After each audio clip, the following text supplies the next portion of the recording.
read? It's that ethnic Isham on TV.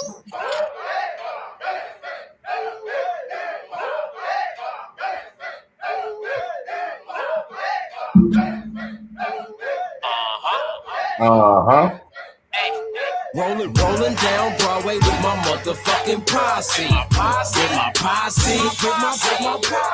Everything we do, yeah, you see they try to copy. On that old school, so we drinking on that Vasi. She drunk on that dime, now she walking around knock me. Rolling down Broadway, in a Broadway, on a broad day. What that broad say? It's Saturday, go that away. Hit the liquor style, looking for a pro, don't need a hoe, but shit, you know how that goes. Out with the bros on bullshit, everybody got a full clip, but ain't trying to trip. On the kick it tip, but these Thundercats be on some shit. Got my jury on with 2 phones, joints roll, getting 2 stone, not going home no time soon. Gorilla time like monsoon, need something wetter than a monsoon, need something wetter than a monsoon. Hey.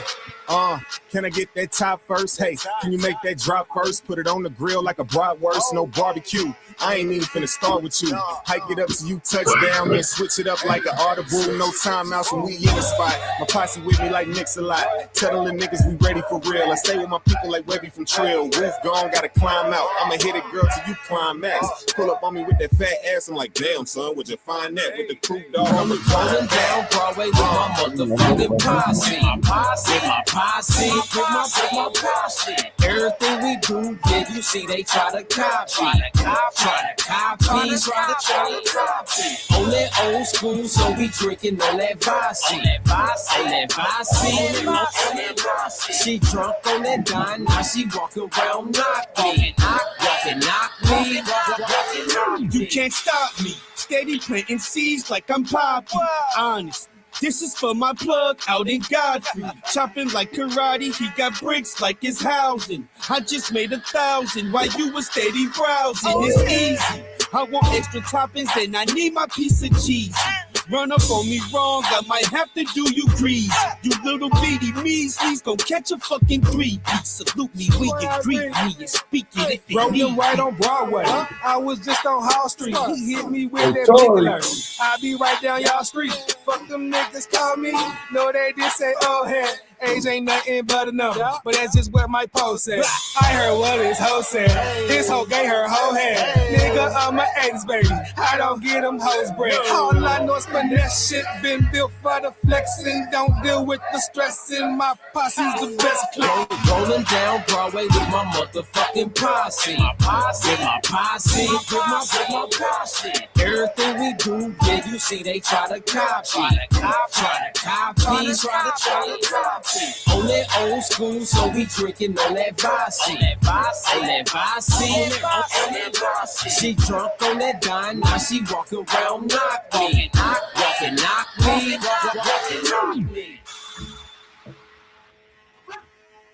Oh yeah. Oh yeah. Oh yeah. Oh yeah. Oh yeah. Oh yeah. Oh yeah. What's good, y'all? What's up with it, man? We back here, another part 2. Well, I should say episode 2. That's a better way of putting the episode 2 of the After Hours edition, doing something brand new for y'all. Late night, get right, like I like to say.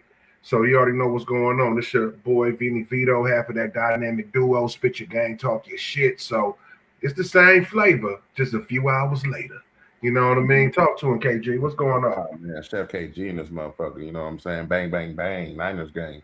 But yeah, man, I was at that video shoot, by the way. Yeah, I see you in there. Yeah. They definitely snuck you on in the building. Yeah, man. I was definitely looking like a nigga had to go to work. Black pants and shit. I couldn't even dress up. You know what I'm saying?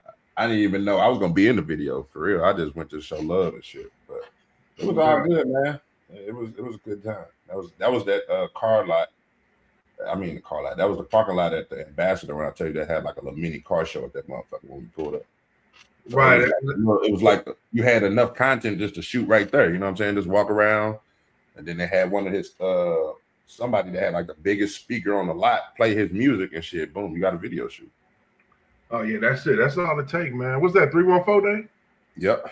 Yes, That's sir. 314 day, man. So listen, so we definitely had to have Hazy bring us in with the intro for sure. And it's just a reminder, y'all, even though this was shot on 314 day, for me, every day is 314 day. I love my city. That ain't never gonna stop. So every day is 314 day. It's not just March 14th, man, but it's every day. So I go to say that to show love to everybody every day. You know what I'm saying? Go ahead and frequent those small businesses. Show love to these St. Louis artists. That was Hazy P. You can download that on YouTube. You can look at the video on YouTube. It's out right now. It's called With My Posse. Today was the first day I ever heard the track, and I'm like, yo, this shit banging. It just dropped today. That's why I was kind of like, I'm like, damn, I put two and two together. I'm like, let's go ahead and just, play that motherfucker. I know we ain't gonna get no copyright shit. Plus, we promoting, you know what I'm saying? Oh, yeah, that was a no-brainer for sure. Yeah, as soon as you said it, I'm like, all right, yeah, for sure. Cool. I had to hit Hazy up. I'm like, yo, you about to fuck the streets up with this one, nigga. I'm like, I'm mad I wasn't in the video. That's the only thing I'm hating on. You know what I'm saying? Of course, he always show love. He's definitely an alumni guest on Spit Your Game, Talk Your Shit. And, sometimes he brings his alter ego through. You know what I mean? But we always have a good time with Hayes, man. And make sure y'all go. I'm not sure if it's on the platforms yet, but I know me knowing Hazy in this business is probably going to be on some platforms for y'all to directly stream it, man. But go on YouTube, run up those likes, run up those shares. It's St. Louis, man. You know what I'm saying? You ain't got to care, but just give it a share. You know what I mean? That's all I got to say. But with my posse, Hazy, definitely. We got to get them on the after hour position. I know niggas are tired, going to bed and sleeping, but shit, we here with it. Yes, so come on with it before you forget it, man. Before we really get into it, you know what I'm saying? Speaking of 314, man, I just had to come on here for sure and show love to St. Louis as a whole. I know a lot of people is definitely got saddened hearts, over the events that kind of happened over the last couple of days, with the shooting at the school, man. My condolences to the family of the lost child, and my prayers is definitely with the family of the child that's in the hospital, man. Unfortunately, we always got to hear about these situations, and that's a whole nother conversation for another day. But I just wanted to definitely give condolences, man, and give our prayers and our love to everybody affected by this one, man, because we all got kids, man, and when you hear stories like this, it can very well be your kids. So it's always good to just take time and just show love out there. You know what I mean? Mm-hmm. Straight up, man. But yo, we back in the building, y'all. This is Spit Your Game, Talk Your Shit. If you never witnessed what we do, man, we pretty much the voice of the culture, or at least the culture that we came up with. Fuck, I don't know, shit, it don't matter. But it's a good time either way, man. So, man, we got a lot of shit to talk about tonight, man. But fucking, man, how your day been going? What's been going on in your world, bro? Well, I've been chilling, bro. I actually just bought I got on my Westside Gun merch, you know what I'm saying? But I actually just purchased this thumbnail behind me, this Keisha Plum joint, you know what I'm saying? I don't know if you listen to Westside Gun, I don't know how thorough you listen to. I know you listen to it, but she's always in one of his projects spitting like that gutter, grimy, gritty kind of poetry, dark kind of poetry and shit. So that's what kind of album she dropped, and shit. I support the whole movement because all that shit be real and authentic, bro. So I just show love, man. This past week, I had DM'd her. She had sold some of her private copies and shit, and she signed one of them motherfuckers. So shouts out to Keisha Plum. I told her I was gonna give her a shout out. But yeah, man, just chilling, man, laying back, really unpacking that. I know this is not what we talked about, but I've been really unpacking that J. Cole lately, and that motherfucker nice, bro. So I just had that a repeat, you know what I'm saying? And we definitely we gonna get to some J. Cole, of course. I mean, it seems like every podcast you gotta have some J. Cole in it, but we definitely got some J. Cole we gonna speak about. But keep it in that same vein, you know what I'm saying? I think you hit it right there when you were saying like, yo, real music, real shit. So I just want to get straight into some real music, man. Let's do it. You know, I want to start this off with, giving tribute to what is some real music that just dropped, man, with, you know what I'm saying, the boy Tef Poe, man. We was just talking about last week episode, just the crazy run he's been having. And, recently he was over there in Barcelona. So, of course, you can't help but to get inspired, man. You around all these greats, you around these architects of hip hop and what we love so much. You can't help but to get inspired.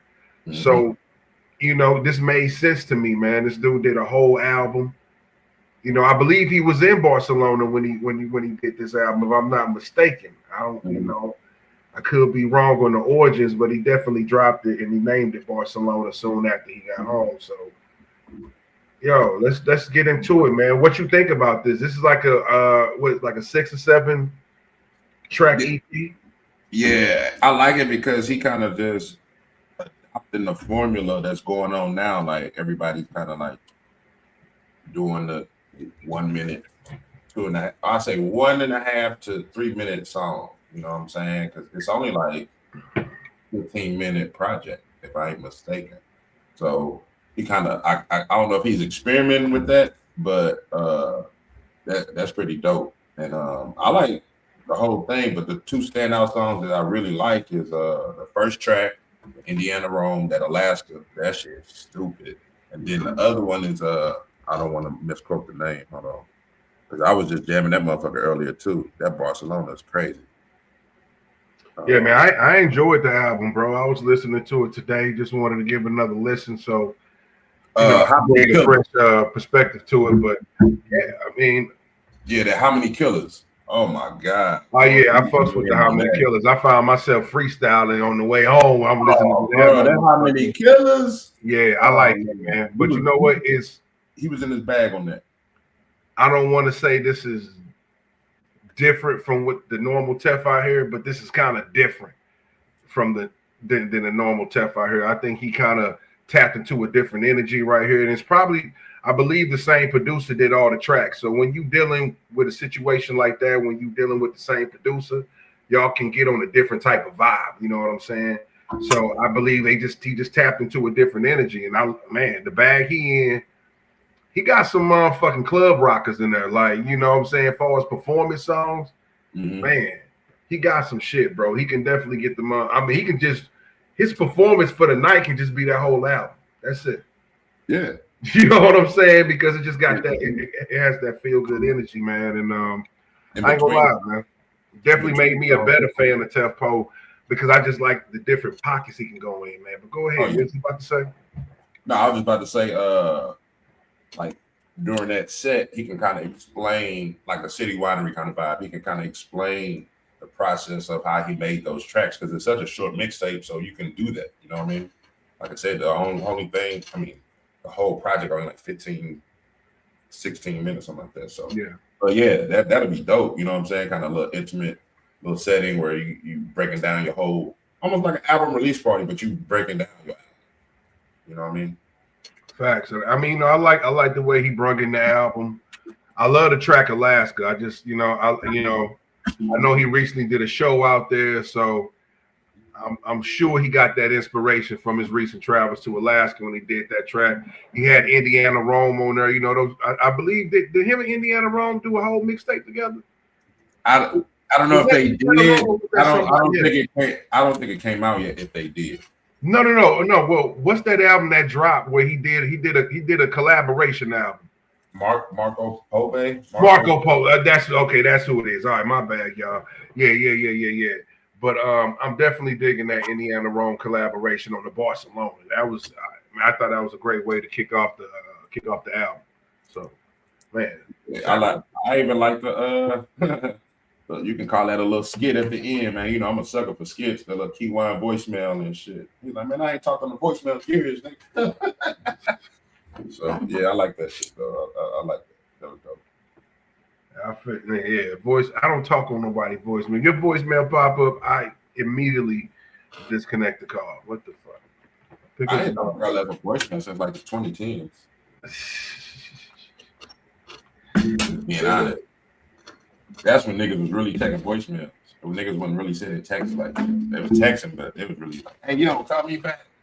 Even Job would leave a voicemail. All right, we're gonna keep it going, bro. We're gonna keep it going, and I'm gonna let you introduce what we looking at right here, bro. Talk to me, man. What we got right here, bro? This looking like an album, like a dope ass album cover. What we got going? Oh man, this not a. Well, I think this was an album cover for maybe a mixtape or something, but this is Stove God Cooks. We were anticipating that All For Me project, fully produced by Swiss Beats, if I wasn't mistaken. And shit, even Westside Gun went to the extent of posting I think that was last Monday, because it was supposed to come out last Friday. So last Monday, he posting that he's doing the verse for the album. So I'm getting geeked. I'm like, oh shit, nigga, Friday is going down. Man, bro, that shit did not hit the fucking DSPs. So later on, I think like a little article came out saying he was still in legal trouble with or legal woes with his, I don't know what kind of label he signed to or what kind of contract he signed to, but that shit is fucking him up because everybody been waiting on this shit, bro. And I don't want to get sidetracked, but a lot of people were comparing it to Jay Electronica when he had dropped his first little run, and then it took him so long to drop his album, and they hoping Stove God don't do the same thing. You know what I'm saying? To drop it. Like, you don't want to lose all this momentum. You with the hottest group right now. Your verses is crazy. Nigga, you got a Grammy nominated hook. So you can't lose this momentum without, you don't want to lose this momentum without dropping the album and taking advantage. That's what I'm trying to say. But yeah, it didn't come out, man, for whatever reason. I didn't really dive into that, but yeah, he must have some really fucked up label issues or contract issues where he can't drop.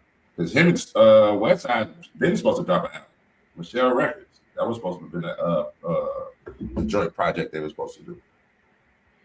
Yeah, it's definitely unfortunate. You know, when I heard about the Swiss project, I was like, this is interesting.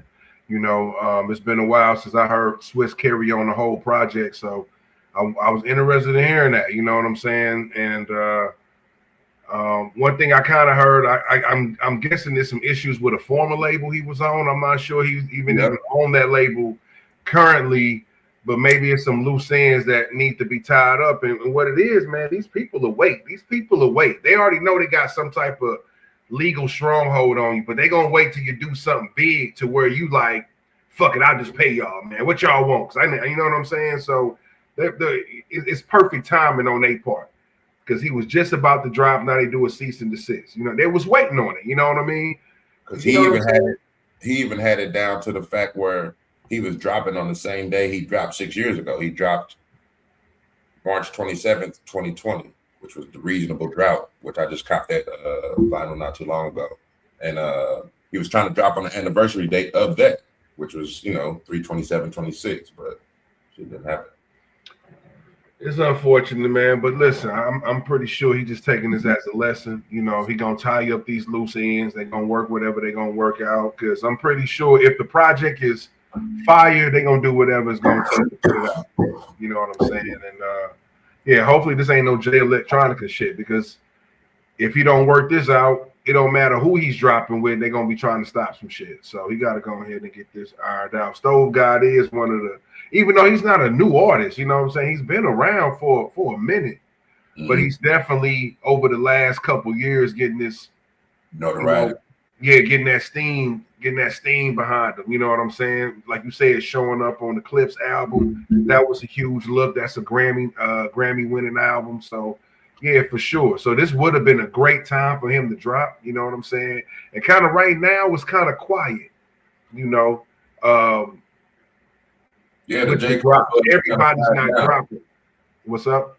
The J. Cole buzz kind of died down. That was last month. So we about fully a month removed from the J. Cole shit, or a month of some change. So that's a fact. Yeah, J. Cole was definitely like probably the last biggest drop. You know what I'm saying? Was the fall off. You know, they had a nice month run.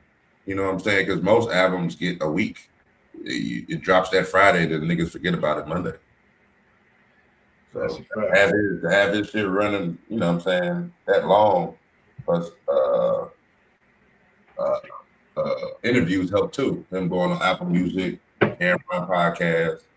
I think he going somewhere else next. So that's a fact. Shout out to Stove Guy, man. Keep your head up, brother. I can't wait for that album to drop. I want to see what Swiss doing too, man. Yo, oh my gosh, what can I say? I don't know, man. This guy, every time we go live, my man Nunya's in the building, man. What's good, fam? What's good, fam? My man Nunya already chiming in, man. So you already know we're gonna show love in your comment, man. My man said, yo, sounds like how those guys did the Lunatics, man. Sounds like the same story. You is right. You know, Lunatics had a little shady deal before they, you know, got the Universal joint. I think they was trying to pigeonhole them to some shit. So, yeah, man. You know, those guys, anytime, you know, they trying to get a few extra dollars. They know they ain't about to get no money on no future projects, so they trying to get what they can get. And, you know, sing you about your business. You know what I'm saying? But, yeah. It's definitely sounded like those guys trying to get some paper, man. But what's good with you, Nunya? Yes, sir. Yes, sir. We is in the building. Spit your game, talk your shit after hours. Who's doing it like this? I know people, we should be asleep right now. I know I should be asleep. I got to be at work at 6 in the morning. But you know what? I love y'all so much, and I love what I do so much, man. We ain't tripping, man. So we're gonna keep it moving, bro. We talking about great albums. And Nunya, I know you got something to say about this next guy I'm about to bring up right now. You know what I'm saying? I know. If I could just find that shit.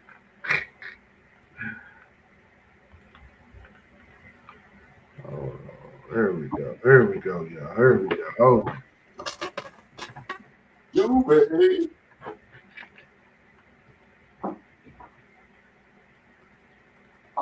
Let's go ahead and get that.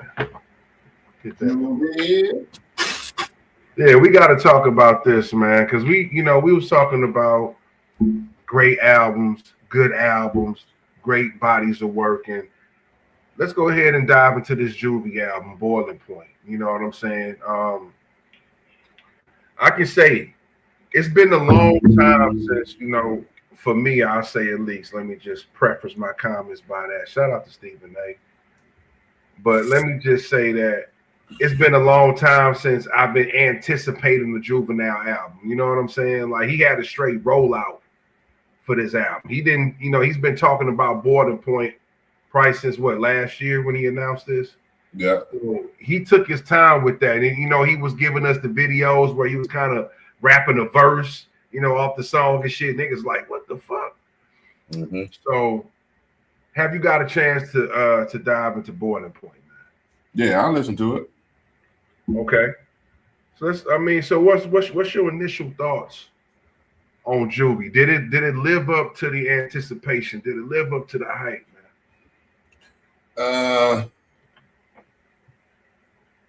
I ain't gonna lie, man. It does have potential to have album of the year. You had me a little nervous. I ain't gonna lie. He was like, Hold up. I don't know, man. You had me a little nervous for a second, but go ahead. I felt like this when the Snoop album came out because it's just so well rounded. You know what I'm saying? There's so many types of vibes on there. It's not just one style Juvenile. You know what I'm saying? And what the one track that really caught my eye, and I think he probably got, could be wrong, he probably got convinced by Khaled to do that track. That's Fuego. That's gonna put him through the fucking roof, boy. Like, that shit finna be playing at every Spanish club out there, bro. Yeah. Bruh. I heard that shit. I'm like, yeah, niggas gonna play that. Oh, God. I can just see it now, dog. Like, that Fuego finna put him on the fucking map. But he had some shit, man. That drop the location is stupid. But drop the location, that shit's stupid. Only thing my drawback is Wayne and Turk should have been in there. That's all I'm gonna say, man. That's the only drawback I got. Wayne and Turk should have been on there somehow, somewhere. But the songs with BG nice. You know, Birdman getting his little written verses in. That shit hard. And shit, the samples they used was crazy too. So them old school samples, they used one of that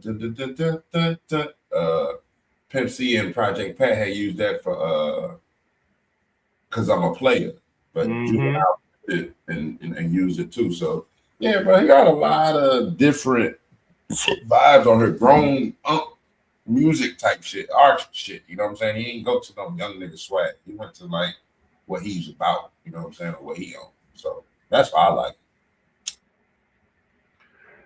Yo, yeah, I'm fucking with this album, bro. Just like you were saying, man. You know, to me, it gives. To me, this is what the game needs. This right here, to me, is what gives the game that balance. You know what I'm saying? Because you got so much music that's so much heavy on this. This is some music that you can dance to. You know, like you said, he has the Fuego, and also another one I think that's gonna get out of here too. I see a lot of people fucking with that type of vibe. Is that one more round type shit? That's like that Shabuzi type tipsy. You know what I'm saying? That shit. I think once they package that up and get a video, some visuals, that's gonna shoot out of here too. You know what I'm saying? So I think this was a smart, calculated album. He's tapping into different markets. Like he's tapping into different markets for sure. The Spanish market and the like you said, the black country market or whatever, however you want to call that or whatever. But he's getting into different markets versus when I heard Juvenile, I think of 400 Degrees. You know what I'm saying? So I think this right here was like, I don't want to say a part 2 to 400 Degrees, but it's like a chapter. Because this ain't the first time he's ever tapped into, you know, having some Hispanic vibes on his album. Remember that 400 Degrees had that one little song? I forgot the name of it, but it had, you know, a Hispanic vibe. You know what I'm saying? So, what was that?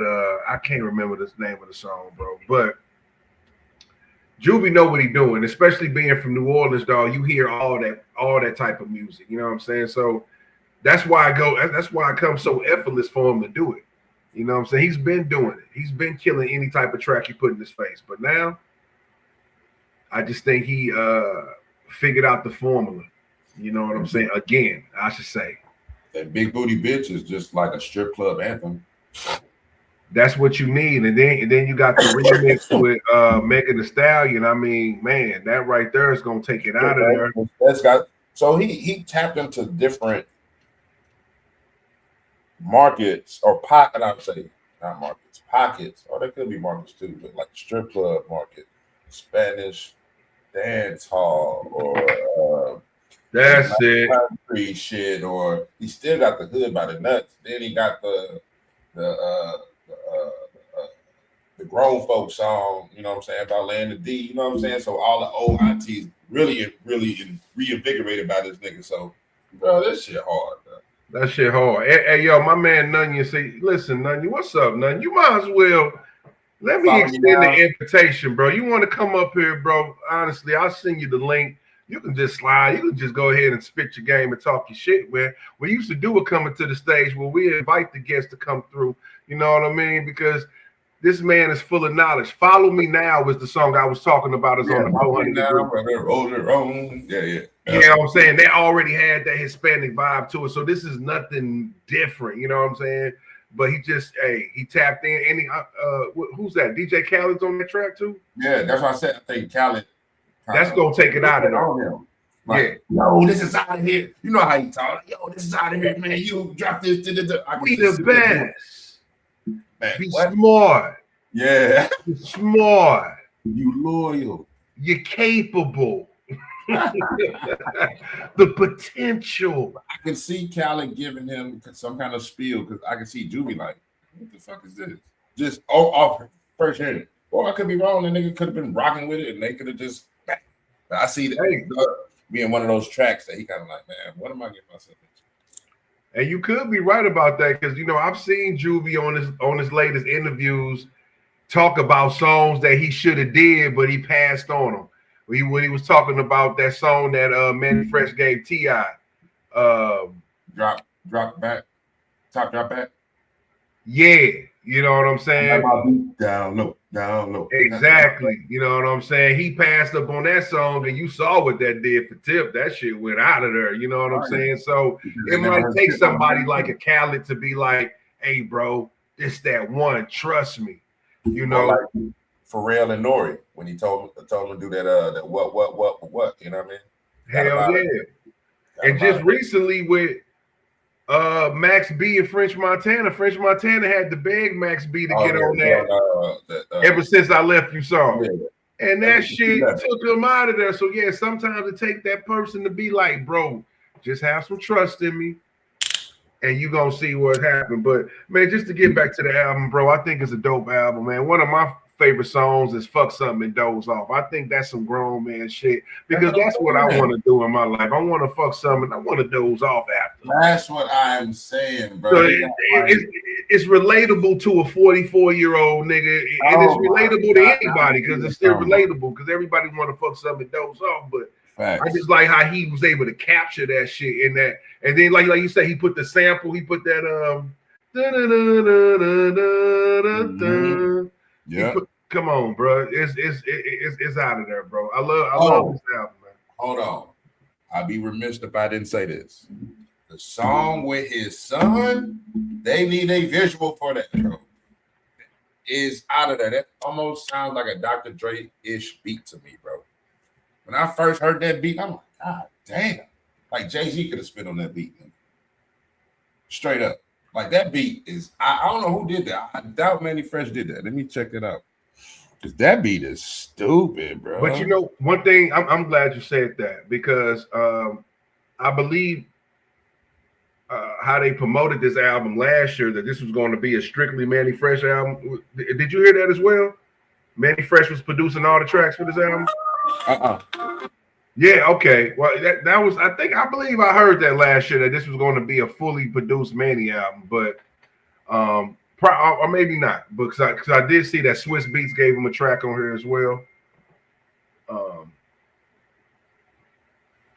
So yeah, oh my gosh, it's just great news popping, man. What's going on? Hey, yo, None, you tap on in, bro. I'm gonna bring you on in. Come on through, bro. Let's chop it up, man. But hey, y'all, if you guys want to listen to some great motherfucking music, man, right now, this is the year of the grown shit. Yeah. T.I. came with some grown shit. He got every grown motherfucker back dancing. That's what I want to see. I want people back up on their feet dancing. Let's stop the grilling, shoulder shrugs, and mean mugs. Let's get back to the middle of the motherfucking flow, baby. Hey, that was sinister on the track because I knew I'm not saying Manny Fresh couldn't make that, but I knew Manny Fresh didn't make that. What track was that? You talking about the song with the sun? Yes. Okay, so let's let's go ahead and tap into this because you know, hey, I'm thinking everybody was probably thinking, yo, T.I. and Damani might be the best father-son combination, but man, you got Young Juve.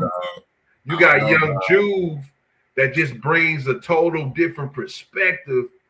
Man, listen, bro. I fuck with Young Juve. You know, I've been fucking with Young Juvenile for a minute. You know what I'm saying? We talked about on the podcast that I think it was him, Soulja Slim, or Lil Soulja Slim, and somebody else. They had one of BG sons was supposed to make a little group and shit, like kind of like a new Hot Boys. I think we talked about that maybe like a year ago or so. Yeah. We definitely talked about that for sure. But yeah, Young Juve is talented. You know, it's not a nepotism type thing because sometimes when you got somebody who's famous, you know, it's easy for their kids to get in the game because of nepotism. Actually, the dude is dope. Period. Even if Juvenile wasn't attached to him, dude is dope. Same way with BG son T.Y. The dude is dope. You know what I'm saying? Man. Free T.Y. Man. Yeah, free T.Y. for sure. You know what I mean? But and these guys rap differently from their dads. T.Y. does kind of have a BG. Kind of resemble his pops. Yeah, he does. He does. T.Y. definitely resembles his pops. But Young Juve he's sort of like a Damani T.I. because he's kind of a little more poetic than Juvenile. You know what I'm saying? I don't know how many sons he has, but I know he got another son that goes by his rap name. He goes by his real name. I mean, that's what He has another son that goes by his nickname, Young Doogie.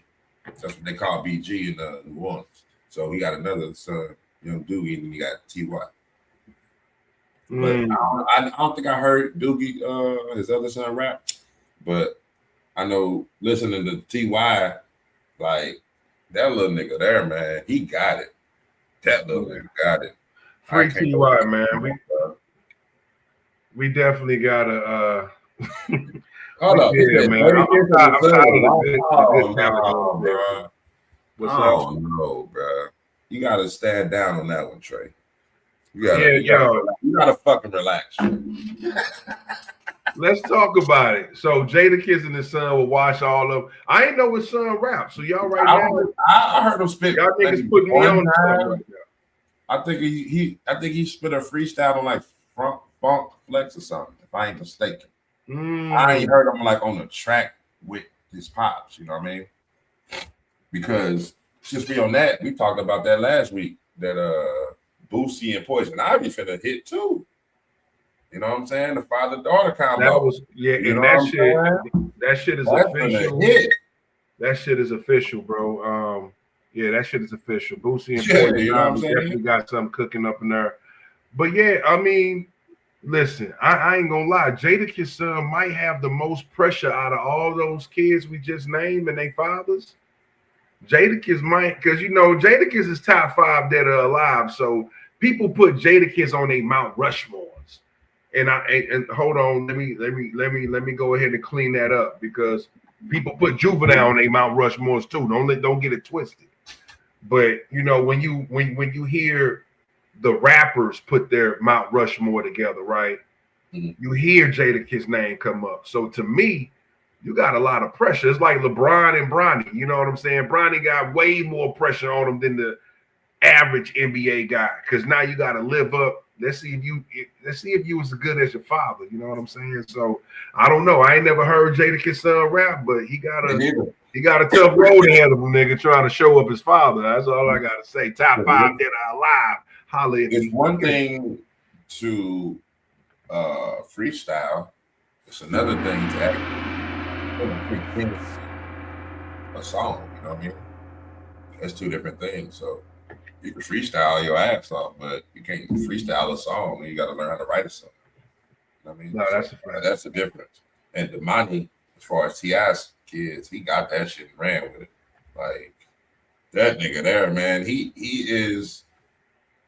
I don't want to thief comparison as a thief of joy, but he is like similar to J. Cole in some kind of way. How he has like a monotone kind of cadence, but you definitely can visualize what he's saying. He just so, I don't know, man. It's just like, I don't want to say regular, but he comes off as just like a regular dude. You know what I mean? Like you see J. Cole riding his bike going to play basketball, you can kind of see Damani just out, you know what I'm saying, out and about with his, whoever he with, just doing regular shit.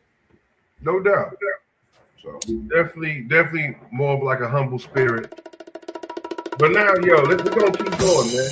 Next review, what we got here? We got Bully. This is the Kanye album, just dropped recently. This dropped last year, but nobody gave it no light.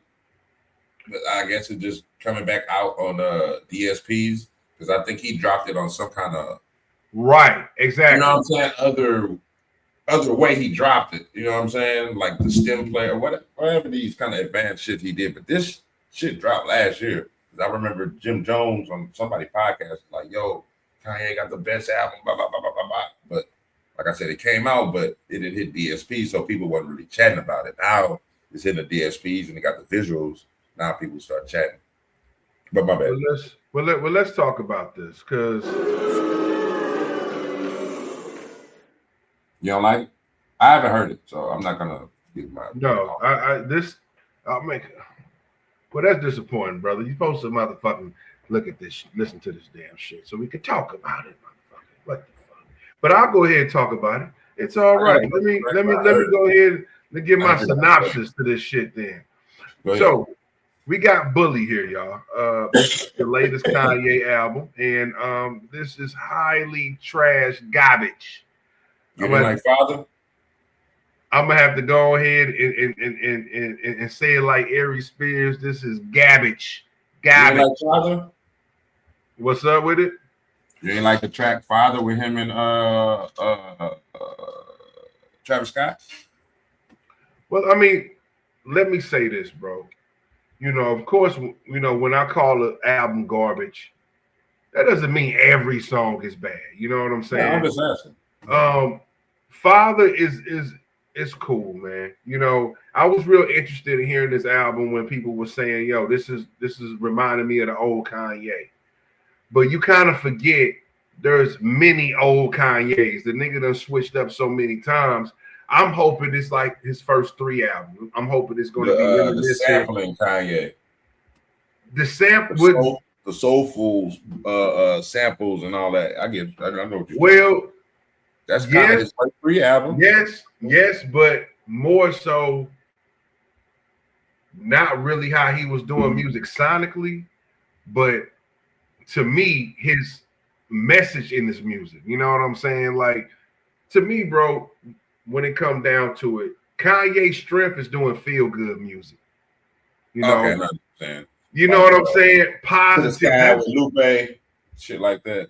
Listen, the song like with T-Pain, you know, feel good, like that's Kanye's strength, and that's what I was hoping he was going back to. Not this dark, emo, confused Kanye. You know what I'm saying? I mean, it's like 808 and Heartbreaks. I only heard a couple songs. I didn't finish the whole thing, but for sure, like 808 and Heartbreaks for me.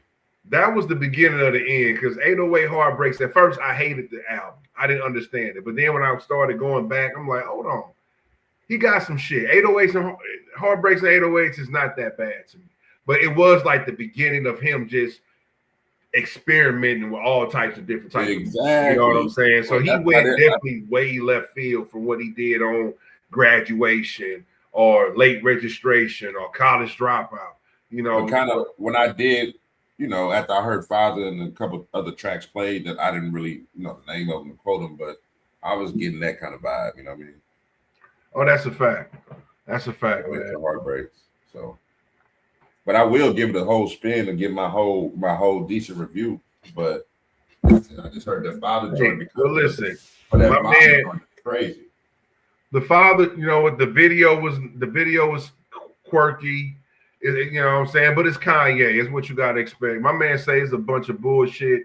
He said, I guess I was expecting the old Kanye. I'm with you. That's what I heard. But you know what? There's different versions. Because like you say, the old Kanye might be Heartbreaks and 808 Kanye. The old Kanye might be the Yeezy album. Like, he switches so much. So somebody was right, but it was the old Kanye that I ain't fuck with anyway. So I was hoping he went to the Kanye that I fucked with. Because honestly, socially greatest, in my opinion, his last greatest body of work was Dark Twisted Fantasy. For sure. Front to back, that motherfucker there nobody can touch that album, bro. No. Okay, well now you lost me. That's where you lost me, man. That's where you lost me. Like, go ahead, brother.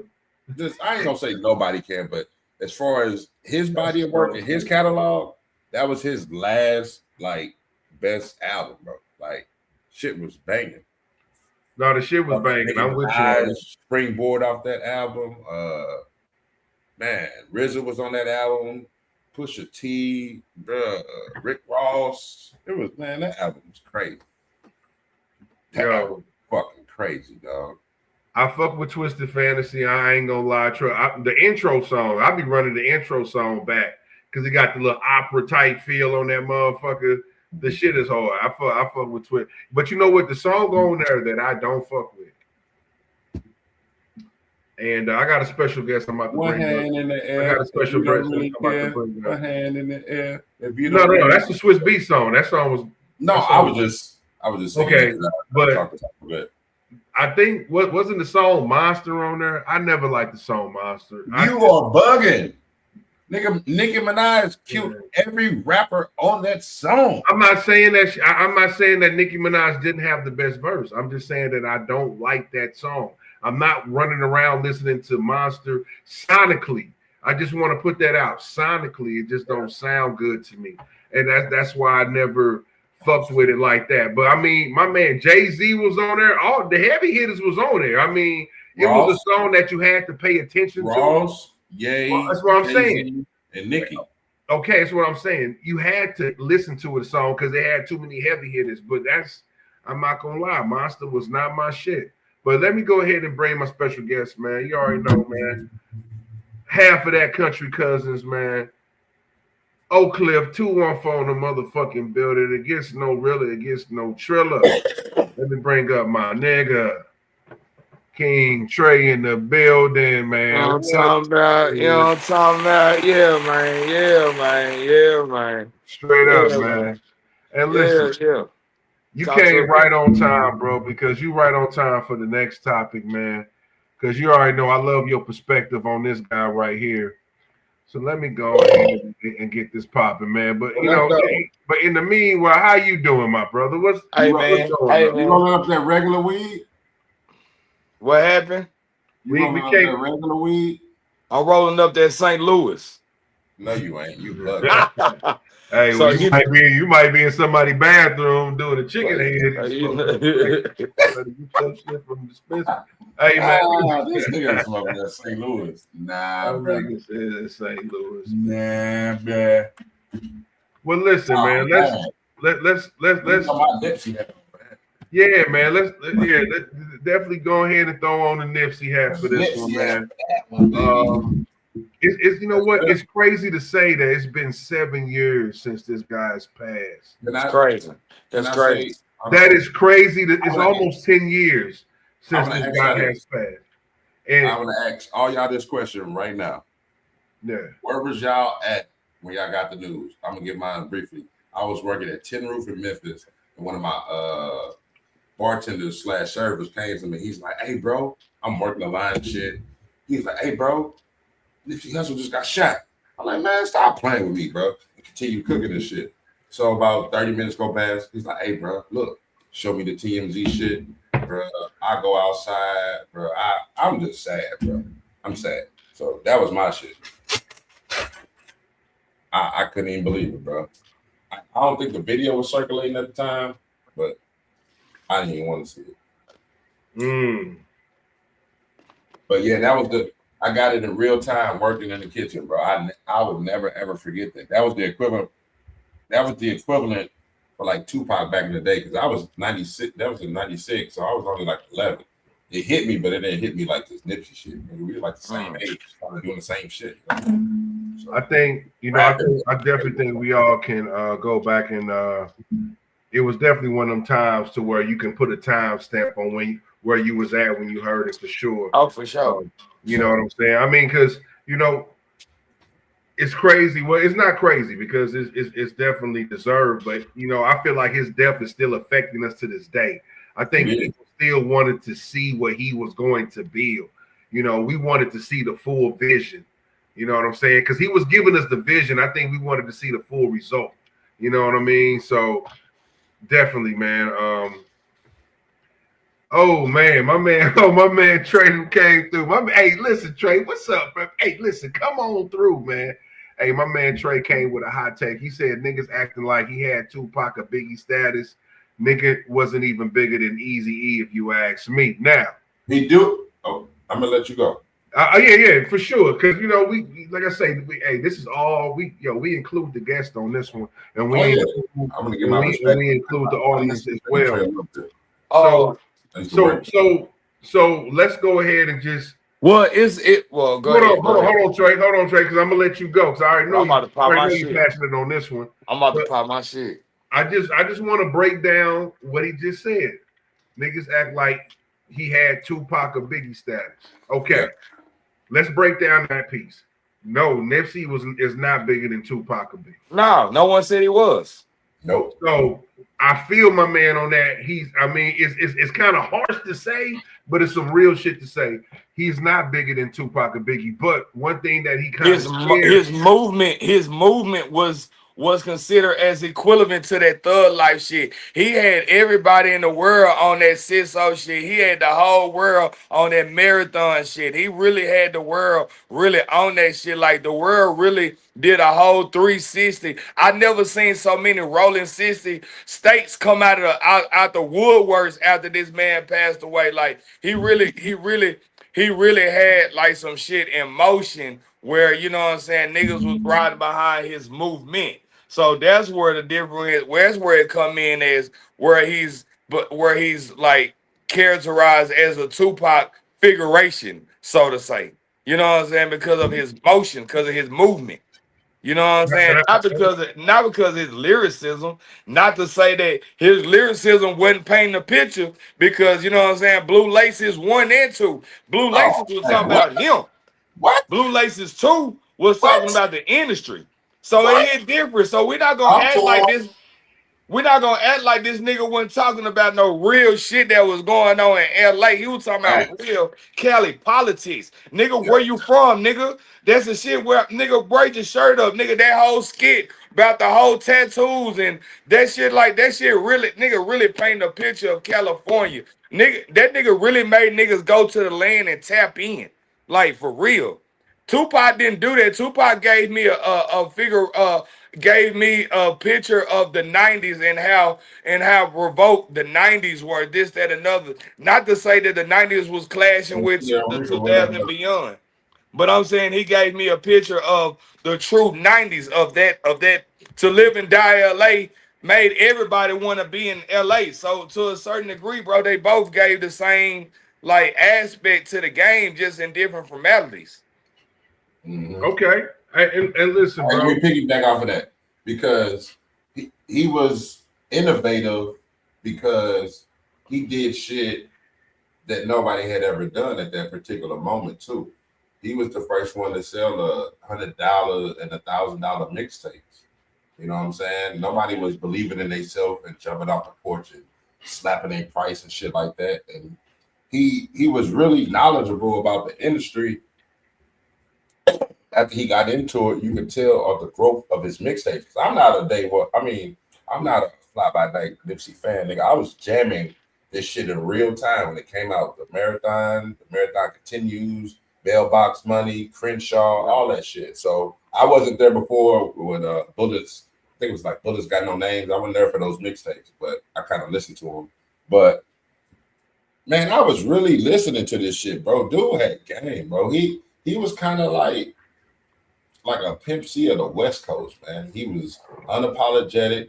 He was about his shit, about his business, putting his homies on, shit, and just showing love back to the community that he came from, bro. That's what I got out of his music, bro. Besides the real county politics, like Trey said, but the nigga was on some other shit, bro. And he was about to be a Biggie, Tupac, Eazy-E status.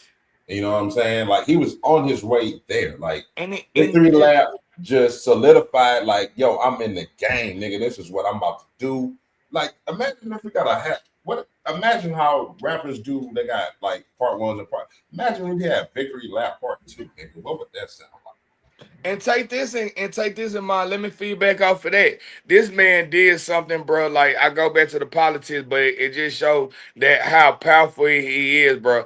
Not only he was doing songs with opposite side of his gang affiliation. YG. You know what I'm saying?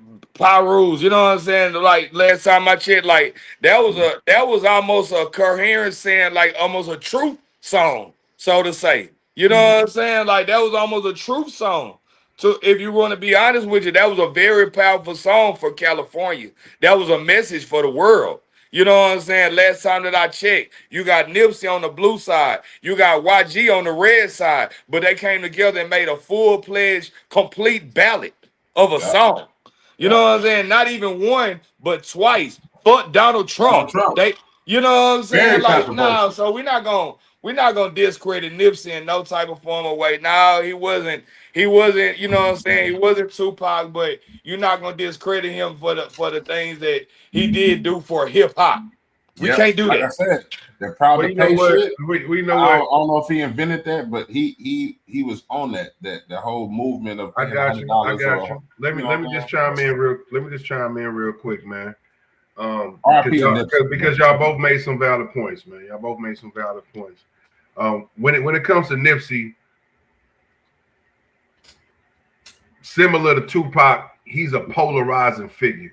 You know what I'm saying? Because when you got somebody that knows the vision, that's confident in the vision, you know, it might come off as arrogant to some. It might come off as, you know what I'm saying, a person that's just ambitious. Nipsey knew what he wanted to do. And that's a different type of energy, because a lot of rappers, beyond the chains and the women, they really ain't got no plans on what they wanted to do. Nipsey had that from day one. So Nipsey was a polarizing figure in that aspect. Also, you know, no disrespect to Nipsey, but you know, I will say that him dying, you know what I'm saying, definitely.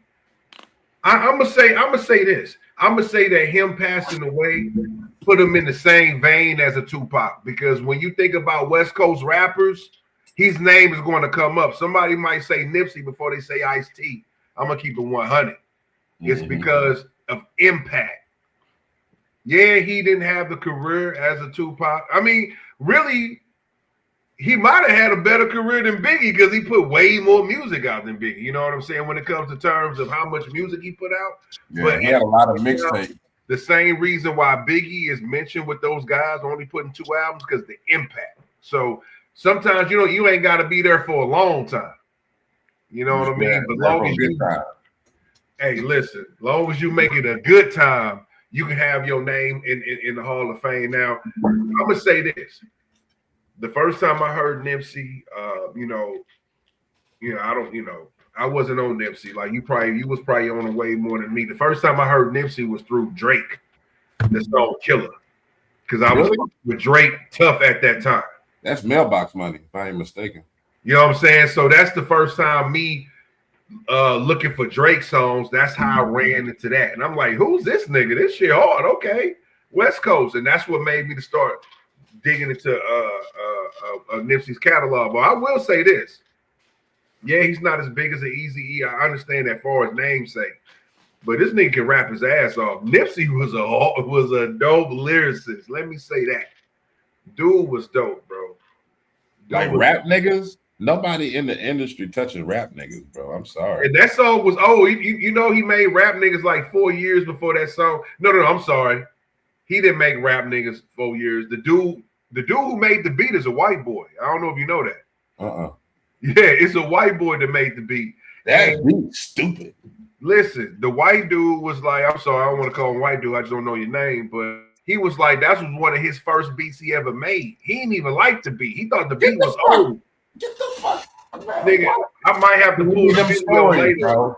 Yo, that kind of stories, he said Nipsey found that beat, was like, yo, I want to fuck with this. He's like, bro, that beat is, are you sure?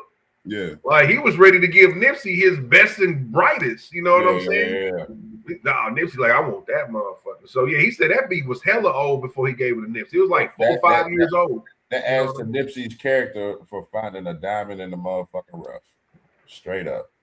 That nigga turned that motherfucker to it. Man, that motherfucker, as soon as it come on, it gives you kind of, now that I think about it, give you kind of like some kind of heavy metal, but heavy, hard, like, I don't know. Hey, this nigga, now you a fool, man. This nigga said niggas in Texas bumping Nip other than the Crips. He's saying only the Crips bumping Nip in Texas, man.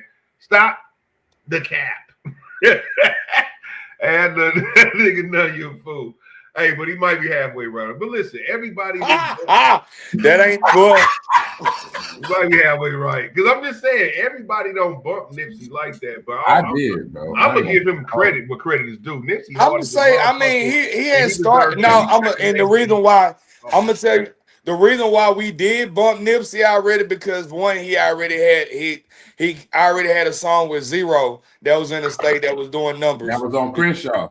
You know what I'm saying? No. That was real. That was really important.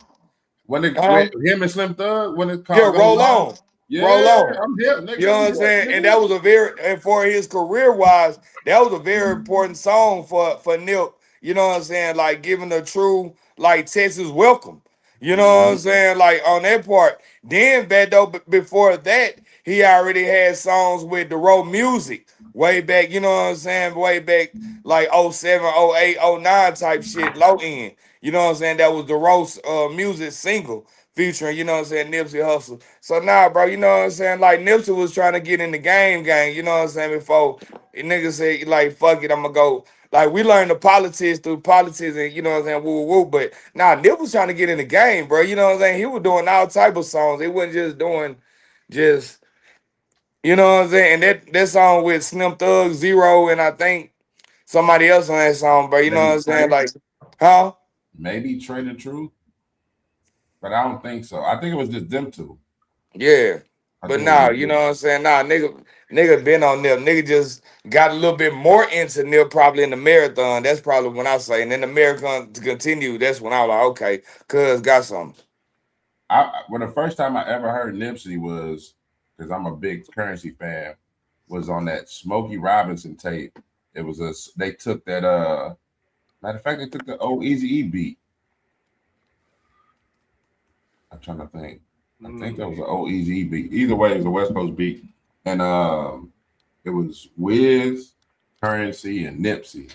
And then it's a viral video you can go look up on YouTube that Currency had already got Wiz into smoking papers.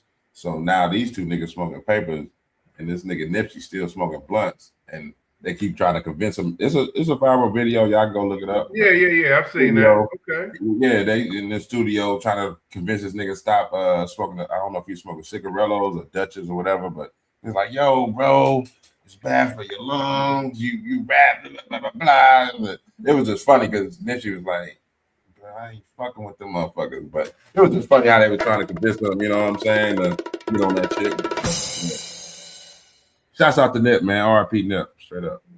R.I.P. Neighborhood Nip, man. You know what I'm saying? Hermes. R.I.P. Hermes, you know what I mean? But yo. There you go. There you go. There you go. There you go. Hey, man, what, man? There you go. There you go with that Charleston White ass shit.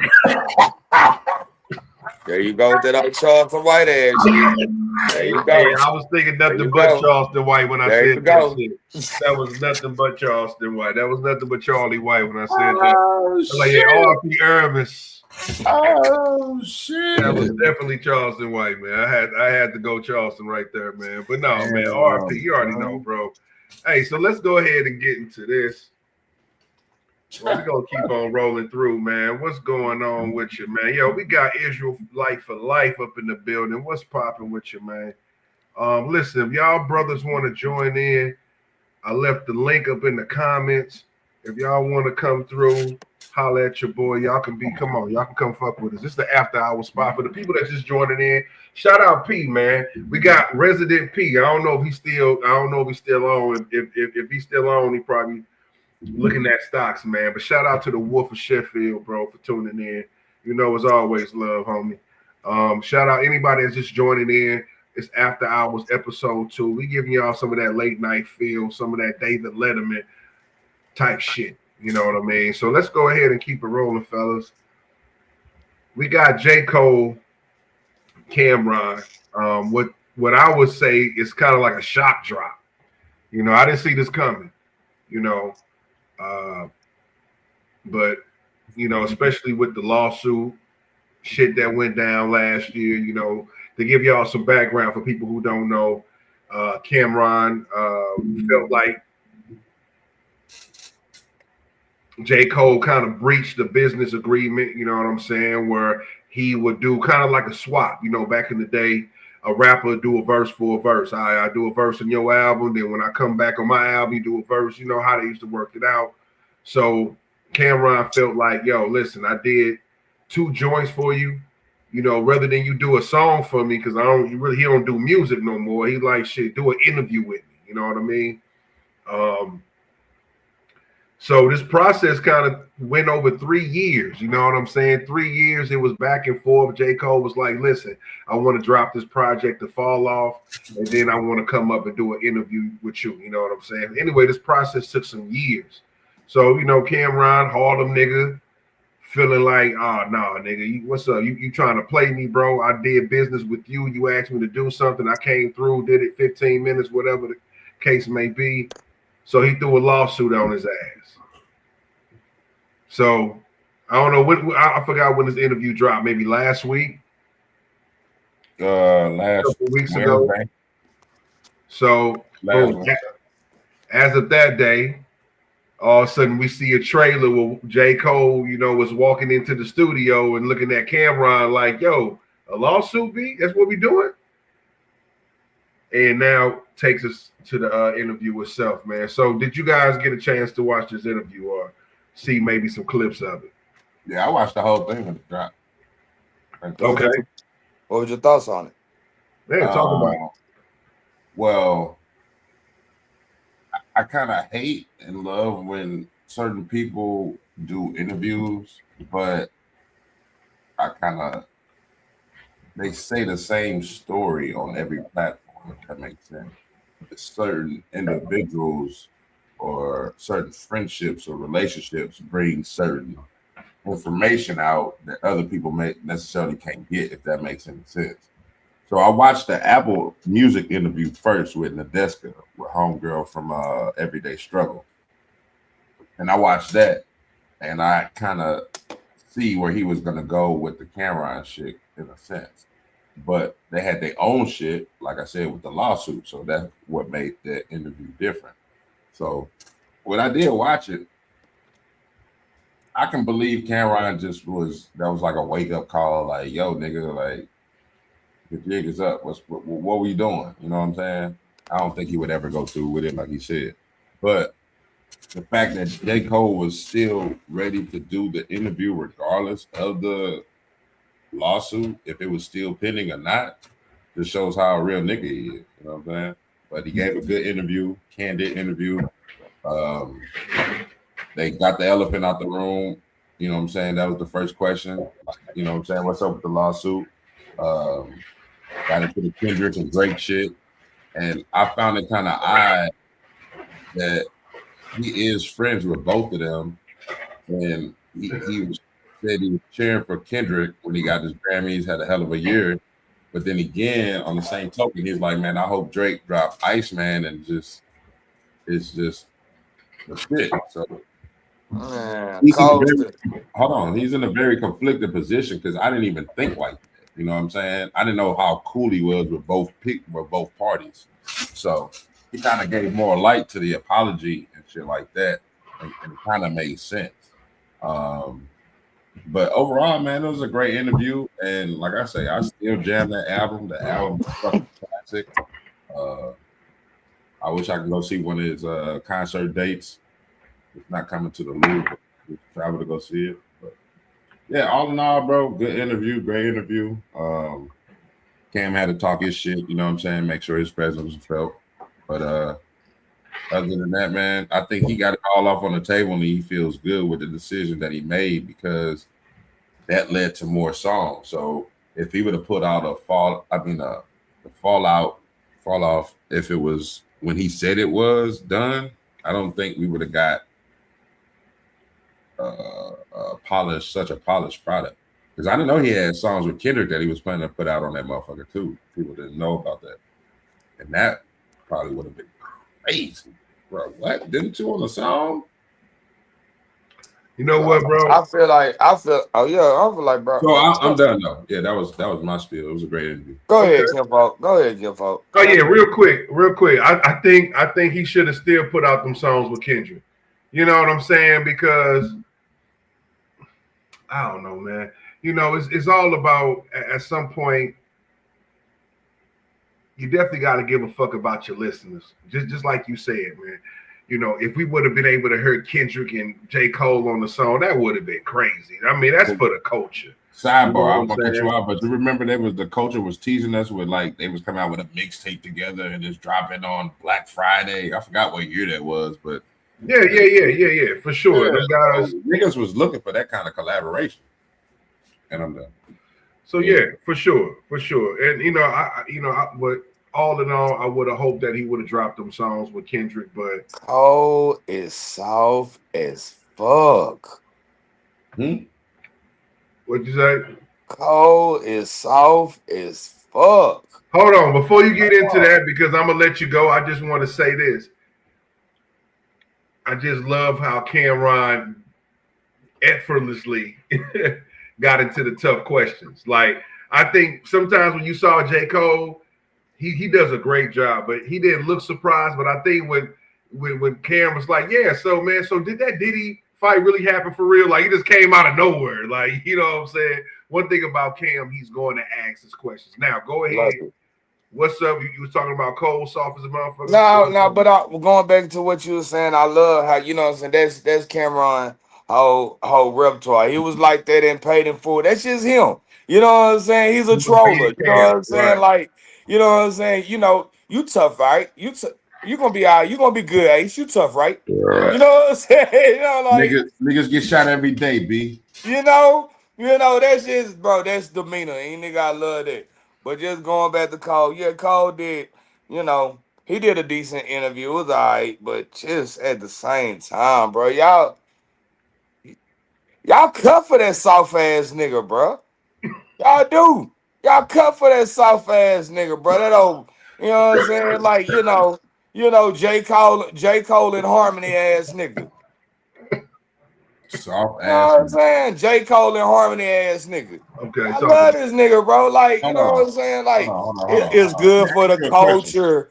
You know what Kendrick did was good for the culture. He said, I would have dropped them songs regardless. That nigga said, fuck a big three. Nigga, it's just big me. And I don't even like that nigga. But he hit that hoe. So I'm saying, going back to Kendrick, bro, going back to J. Cole, bro, it's hard for me to just listen to that soft ass nigga and an apologies, bro, because hip hop doesn't give apologies, bro. And y'all giving acceptance to his apologies. Y'all on y'all 2026 shit. And I gotta be honest with you, my nigga. You know what I'm saying? Your 90s and early 2000s, you would have not gone for this shit, my nigga, at all. You know what I'm saying? You let a nigga apologize in hip hop.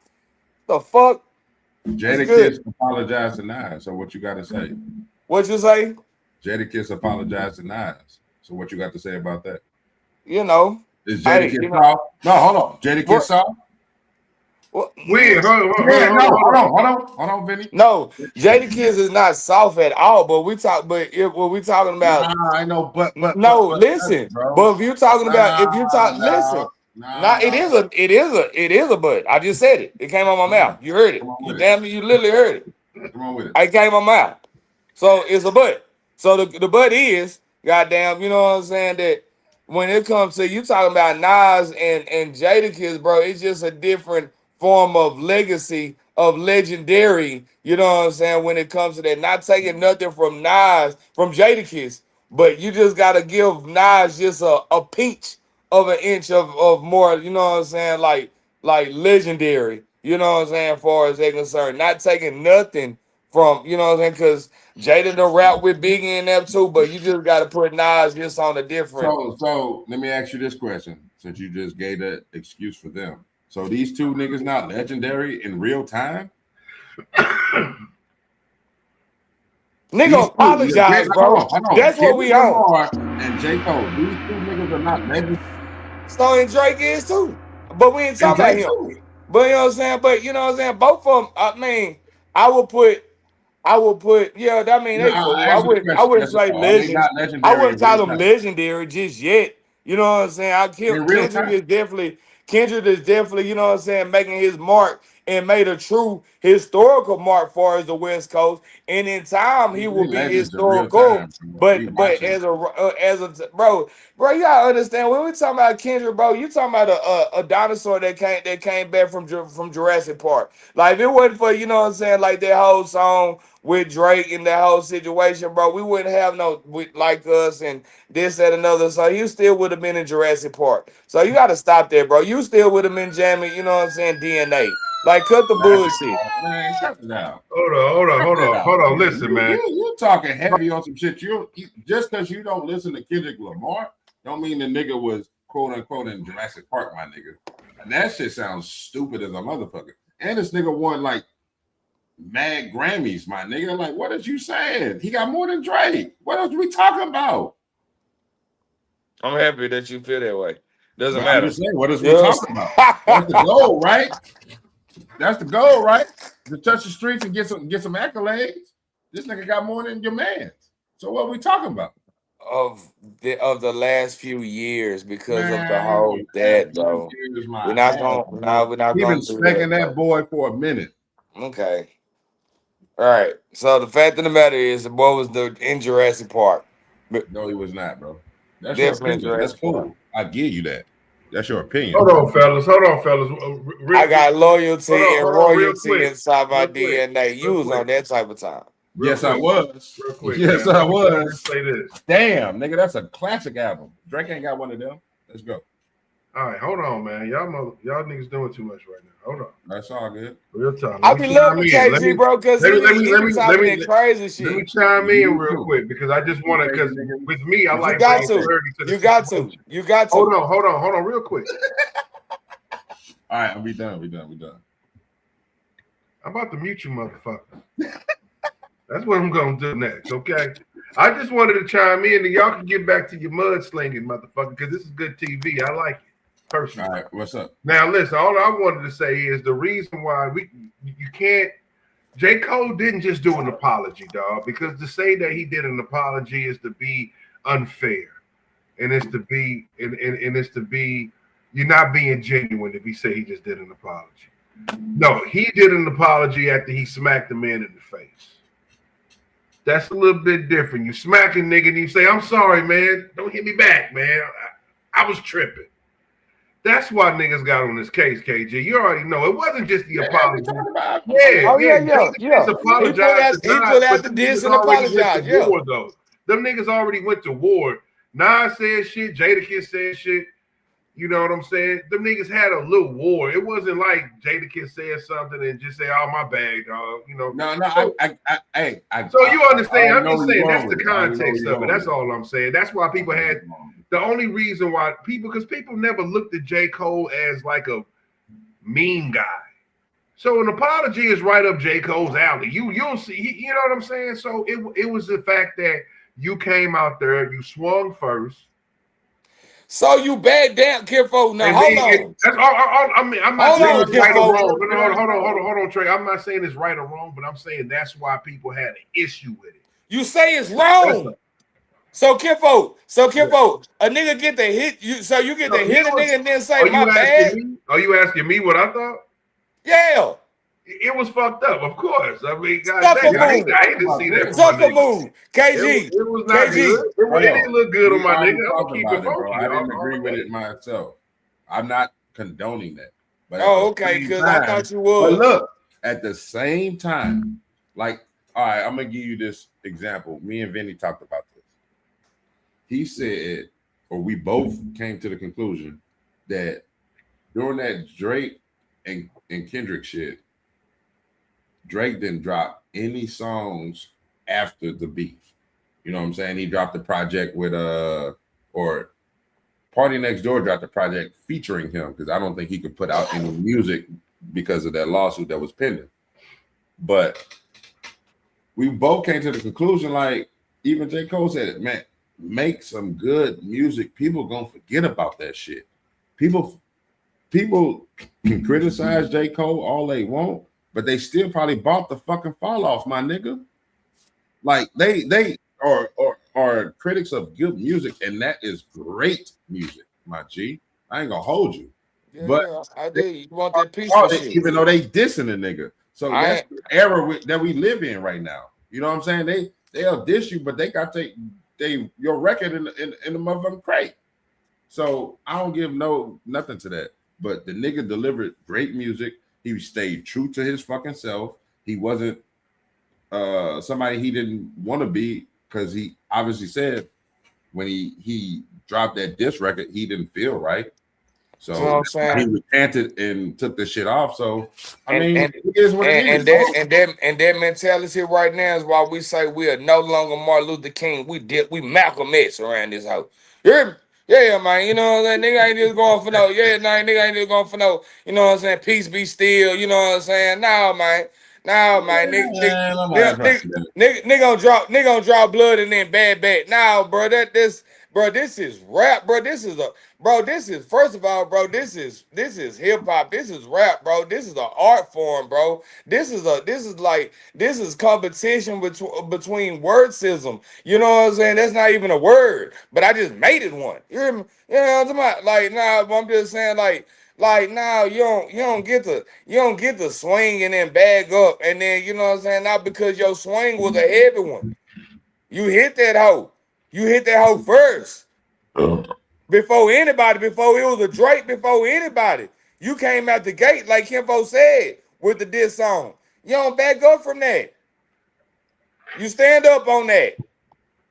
Listen, man, I just want to say for me, I do think he should have never dissed. He should have never dissed Kendrick. I do think he should have never dissed Kendrick. You know what I'm saying? I think he should have got Kendrick on the phone, like, yo, man, what's going on? Once he heard that Metro Boomin track, he probably should have got on the phone with Kendrick, like, yo, what's really good, my G? You know what I'm saying? Before jumping. I ain't gonna lie, it didn't look good on Cole, but nevertheless, Kinfolk, what we can say, we can look at the numbers. People love him regardless. I mean, the fall off did crazy numbers, man. Man, 500,000, bro. I ain't gonna lie. In the pudding, my nigga. Like, his music, see, let's not get it twisted. I'm not knocking. Yeah. I'm not saying that his music is whack. J. Cole is still J. Cole. He just like the fall, like you said, the fall off. To me, you know what I'm saying, and to a lot of listeners, you know what I'm saying, like when you jump in that water, like we like niggas to swim. That's why the YNs are winning in their music, because like unfortunately, no, they're not. Yes, they are. We could debate this all day, nigga. It's so many older rappers or elder statesmen, as Nori said, that drop, nigga. That's way better than these YNs, nigga. What you talking about? Only YN holding it down for the YNs for real is NBA YoungBoy that has undeniable numbers. Ain't nobody else holding it down like him, nigga. Not even Lil Baby, nigga, or the Baby. Like, stop. The young niggas is not taking over. It's time for the elder statesmen to take over. That's why T.I. dropping, BG dropping. You sound like such a senior citizen, bro. Like, come on, bro. Stop playing. You sound like such a senior citizen, bro. Like real talk, bro. Like, just sit back and listen to these rappers, nigga, like the older niggas, bro. They ain't telling they've been here for a reason. They 50, 45, whatever for a reason, nigga. You know what I'm saying? They done lived life. They telling I've already listened to them. Like, yo, I done soul crack, so you have to be, so hopefully you don't have to do that. Come on, man. What was we talking about? No. I want to hear about it. But see, that's the over in rap. Real shit is dead, bro.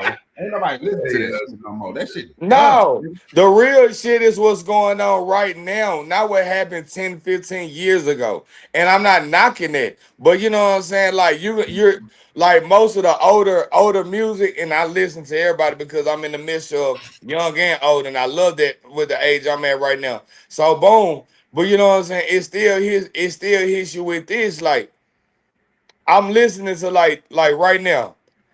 Prime example, this nigga Juvenile. Juvenile is so smart right now, bro. Juvenile is taking the whole trail ride scene and making and putting a bounce that ass whole situation to it. You know what I'm saying? Like, you know what I'm saying? That BBB song with Megan Thee Stallion, that I don't know what it's doing in St. Louis. It should be doing crazy numbers worldwide. But it's doing numbers in the strip clubs. I ain't talking about numbers on streaming and shit. It's gonna do numbers. Bro, I'm talking about 2026. And you talking about 2026. And so I'm giving you 2026. I'm giving you T.I. I understand T.I. just put out a new album. Great. I love it. Yeah, I can't say great. Nigga, he put out some songs. The album ain't hit yet. But still, what he put out, you know what I'm saying, is dope. Yeah. So, you know what I'm saying? So, I'm going to give you that the old heads, but guess what they doing, though? They done took a little bit of 2025 and added to 2026. Juvenile ain't doing no goddamn 1999 ass 2000 ass shit. T.I. ain't doing no goddamn 99 2000 ass shit. Now you're just Hold on. If you want to say it loud, if you want to say it loud, we're older. If you want to say it loud, we're old and we're proud ass shit. Hold on. Let me say this real quick. As far as T.I. Go ahead, V. Go ahead, V. As far as T.I. Now, if you ask me, T.I. did kind of go back to the essence. When you listen to that Let 'Em Know track, that reminds me of a Rubber Band Man. That's the same energy of a Rubber Band Man. If you ask me, you know what I'm saying? To me, that song is not representative of what's going on currently. That's not a trendy song. It's just such a dope song that people are fucking with. It's undeniable. You know what I'm saying? But it don't sound like he's trying to do some shit like a YN. He ain't trying to do no YN shit. But go ahead. Nah, man. he did T.I. He did T.I. on it. He took it back T.I. I can't say Rubber Band Man, but I see where you're coming with. Listen to the beat of Rubber Band Man. I'm talking about even sonically. Even sonically, the song sounds similar. Find me these YNs that you talking about that's taking over the game. Because nigga, I got way more people that I can say that's the elder statesman that's dropping dope shit. So what YNs are you saying? Okay, I'm sure you're gonna give me some poetic ass. I'm sure you're gonna give me some poetic ass rappers. No, they ain't gotta be poetic. Oh, who you got? Who you got? Who you got? Real rap. Okay, who are they? We talking about Ghostface. Who are they? Nigga. We talking about real rap, nigga. Are they? All right, we're gonna run them down because listen, dog. When you think about, all right, just come on. All right, just for 1 second, let's just look at the evidence, right? So we're talking about who's running the game right now, right? Yep. All right. It's the elder statesman. Who's winning? Who's winning the Grammys right now? You know what I'm saying? Won a Grammy. Like, come on, okay. Bro. So let's talk about it. When you talk about somebody, hold on, 1 second, because you're right. The Clips is winning Grammys. Kendrick is winning Grammys. You know, he's still part of. He's not an elder, but he's a vet. You know what I'm saying? He ain't a YN. He's not a YN. He's definitely an older. He's not an elder, but he's an older. He's not a rookie. He's a vet by all means. He's not an elder. But he's an older. But very much older, right? He's an older. There you go. I go with that. He's an older. So when you think about who's running the game, and then we think about people on the charts, dog. Listen, we were just talking about it. Well, we weren't talking about this, but we mentioned French Montana and Max B. Their song is charting right now. They're on the charts right now. These some old niggas. These niggas, these older niggas. Hey, and guess what? And thank you, New York. Y'all needed some help. So thank you, New York. Y'all needed some help, New York. I ain't mad at that either, but I'm just saying that. Where these YNs that you talking about, bro? We can now. Hold on, because let's go ahead and show some YNs some love because ain't nobody doing it like Young Boy. No, I said that. I said that's the main one. That's what I'm saying. So main one. So I mean, so all I'm saying, a young nigga is running the game. When you talk about who's his concerts by himself, this nigga is. I mean, everybody else got like right now, and that leaves it alone. That's a long theory. All the old heads are not bigger than NBA YoungBoy. None of them that you name are bigger than NBA YoungBoy right now. None of them. They're not, but one thing I will say that the old heads is doing, they putting out the better music. They're putting out better quality music, but if YB put out, YB just dropped. But listen, and you keep on, everybody keep going to YB. Why y'all keep talking about YB? You know why you keep talking about YB? You know why you keep talking about YB? You don't know nobody else. No, not even that. You don't need to know nobody else. He got it. He's bigger than Fredo Baines. He's bigger than like, you know what I'm saying? Like he's bigger than a lot of people, bro. Like, period. You know what I'm saying? Like he's a young thug. Like, and then you gotta understand too. I'm glad you said this, bro. Hold on, wait a minute. Dirk, okay, that's a I was point. about He's to a say point of Dirk. Wayne. I was about to say Dirk was the other Dirk like YN that, that was so, running I the mean, game. Hey, and right now, while Pooh Shiesty is Shiesty some is fuck in shit. They Dallas, was while Pooh raising Shiesty kids. live in Shiesty Dallas at too. the halfway house, he can't do too much either. Yeah, Texas on his he ain't ass running the game right now. Pooh Shiesty's not running the game right now. at I'm all. talking about niggas running the game. Oh. Yeah. But I'm saying those the only are some person that you YNs can that are speak part of on that is generation. YB. YB put out a song, bro. It's over with, bro. Or whoever But you you know talking what? about. That's because But Lil where's Durk is her in list jail at? too, though. You definitely got to give props to Lil Durk because before Lil Durk went in, any type of song he was putting out, whether it was with Drake or J. Cole, it was getting out of there. It was going out of there. It was I'm out the giving roof. him the nigga his prop. So, But you I'm know what saying, I'm saying? like, Locked Up, we haven't heard anything from him. Not saying he hasn't made any I'm songs. just saying, like, But okay, I just want to be on so trend.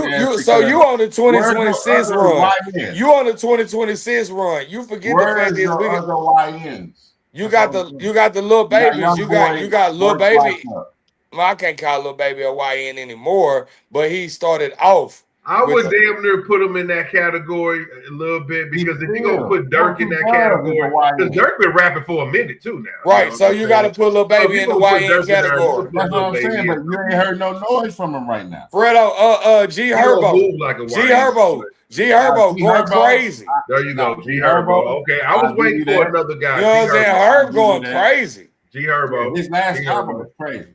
His last Yeah, album yeah. that That last Legit, album was crazy. That last album is best work. that What Legit or Still Legit, that shit crazy. That But was you his can't name best too work. many of them that the elder statesmen are not like stomping over, bro. Stop playing. You made it seem like the YNs. Hold on, Ben. Bro, they've been running this shit for the last 5 years, 5, 6, 7 years, bro. Like you talking about a season. You talking about all these old rappers Kodak that's putting Black. out shit now. I put I'm Kodak talking about- Black in the YN. I put Who? Kodak Black out there.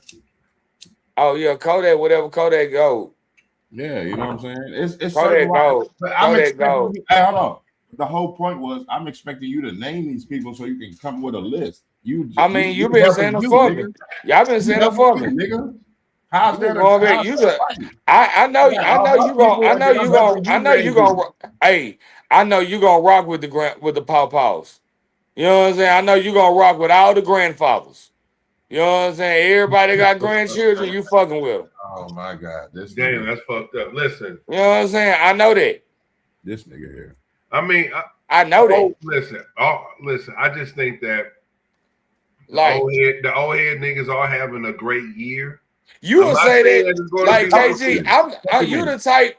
If KRS-One was to come out with an album tomorrow, you'll be like, "Oh goddamn, that shit was hard." I gotta listen to it first of all. Hold on. I gotta listen to it first of all, and if it's jamming, it's jamming. Anything that's jamming is undeniable. So I mean, hell yeah. If KRS dropped an album and I'm gonna take a listen to it, if it's jamming, nigga, it's undeniable. What the fuck is you talking about? Gotta stay with the times, bro. Because I'm gonna tell you this though. I'm gonna tell you this. We in a day and age. I was just thinking about this. We in a day and age. The people that I listen to are not even on the fucking charts, my G. I listen to real rap, dog. I don't listen. I'm happy for you. I'm happy for you. Hold on. Let me finish, bro. I don't listen to shit that's on the charts, my G. I'm an underground, real rap, bar Smith lyricist, bro. I listen to Griselda. They not on the fucking charts. They making bread, nigga. I listen to Freddie Gibbs. He not really lately. He's been on the charts, but he just now getting his just due. You know what I'm saying? Like I listen to Currency. That nigga not on the charts. He jamming. So it's you can't really. I don't look at the industry as like if you selling got mad streams and mad this, like you that. Like nah, dog. You got to have longevity. But you are. But you are. Dog. No, just because you jamming for a season don't mean you're gonna be here for a long time. That's facts. You ain't saying that that's wrong. what I'm saying. Let me finish. I look for longevity and consistency with the shit. These niggas that I just named got that. You know what I'm saying? Yeah. Some of these YNs is here today and gone tomorrow, nigga. What is you talking about? They get killed. They get killed out. Prime example, Mo 3. I was just, bro, like, you know what I'm saying? Like, that would have been like that's another guy. Well, King Von, that would have been a person you would have been hearing about to this day. I mean, like, it's so many you talk about. B Rock, like it's a lot. We can keep going. Like, Yeah, I'm just saying. So, Hold on, like, I mean, you know what? Juice World, because Juice World was on his way, baby. bro, hey, Triple X and Tokyo. Juice, oh yeah, another one. Bro. But you know what? So you know what? That is a great point because we're sitting here talking about, well, who's the young niggas that was running the game? Damn, it's fucked up to think about, but did they die off? You know what I'm saying? Like you say, yeah, they get killed. Tentacion was on his way. You had people like Juice World that was on his way. It was just so yeah. I mean, some of those guys is kind of irreplaceable, especially Juice World. He was different. I mean, both of them was different. XXX, he was super different. Both of them was different. You can't really copy what those guys was doing. That's why nobody's been able to replicate it since. You know what I'm saying? You got Corday out there. He got that Juice WRLD vibe a little bit, but Juice WRLD was able to put that singing melodic shit on this. You know what I mean? It was different. You're right, for real. You know what I'm saying? Yeah, I hated to hear when Juice WRLD passed because he was one of those young guys I was, you know what I'm saying, fucking with his music. But yeah, I mean, damn. Did the young generation kill themselves off? Well, I ain't gonna say kill themselves off because some of them was, you know, murdered. You know, of course. They always say what they say, the good die young. Yeah, man. They need to learn from the elder statesmen. Stay out the way. He said the elder statesman. Hey, listen. Hey, learn to stay out the way. Do good music. Do good business. And do your thing, man. Take care of your family. Get money. That's it, bro. All that other shit is ridiculous, my nigga. And you know what? That's it. And I get that. I get that. But bro, but you know what I'm saying? Like, that wasn't, not everybody is on that type of time. It's some real steppers that's gonna step to the day they die. And they ain't on that. And you know what I'm saying? And if you they ain't on that shit. I get that. But if you're not, you need to stay the fuck out the way. I get it. If you're born in it, you sworn in it. I get that. But we all in agreement. If you're not a you know what I'm saying? Born in it. I don't get how motherfuckers try to portray something that they're not. And the perfect example was 6ix9ine. So I get it. If you're born in it, you sworn in it, nigga. They try to make something that wasn't. That's the difference. They try to create. That's what. Yeah, they try to create something. Yeah, they try to create something. That he wasn't born in it or sworn in it because he wouldn't have acted the way he acted when he went to court. Mm. But listen, man. Coming from looking at YSL case shit, wasn't none of them niggas goddamn meant for that real shit. Nope. You know what I'm saying? Because, hey, man, I'm going to tell you this. Is YSL a gang? Yes, ma'am. Hold on. We're living with the results. We're living with the first generation results of living off the internet or trying to chase the internet. This is just the first wave. Because we got kids and shit. That's going to be a whole nother way. They going to have kids and shit. That's going to be a whole nother way. The shit going to get worse. You know what I'm saying? I think this is the first wave of kids living through the internet, bro.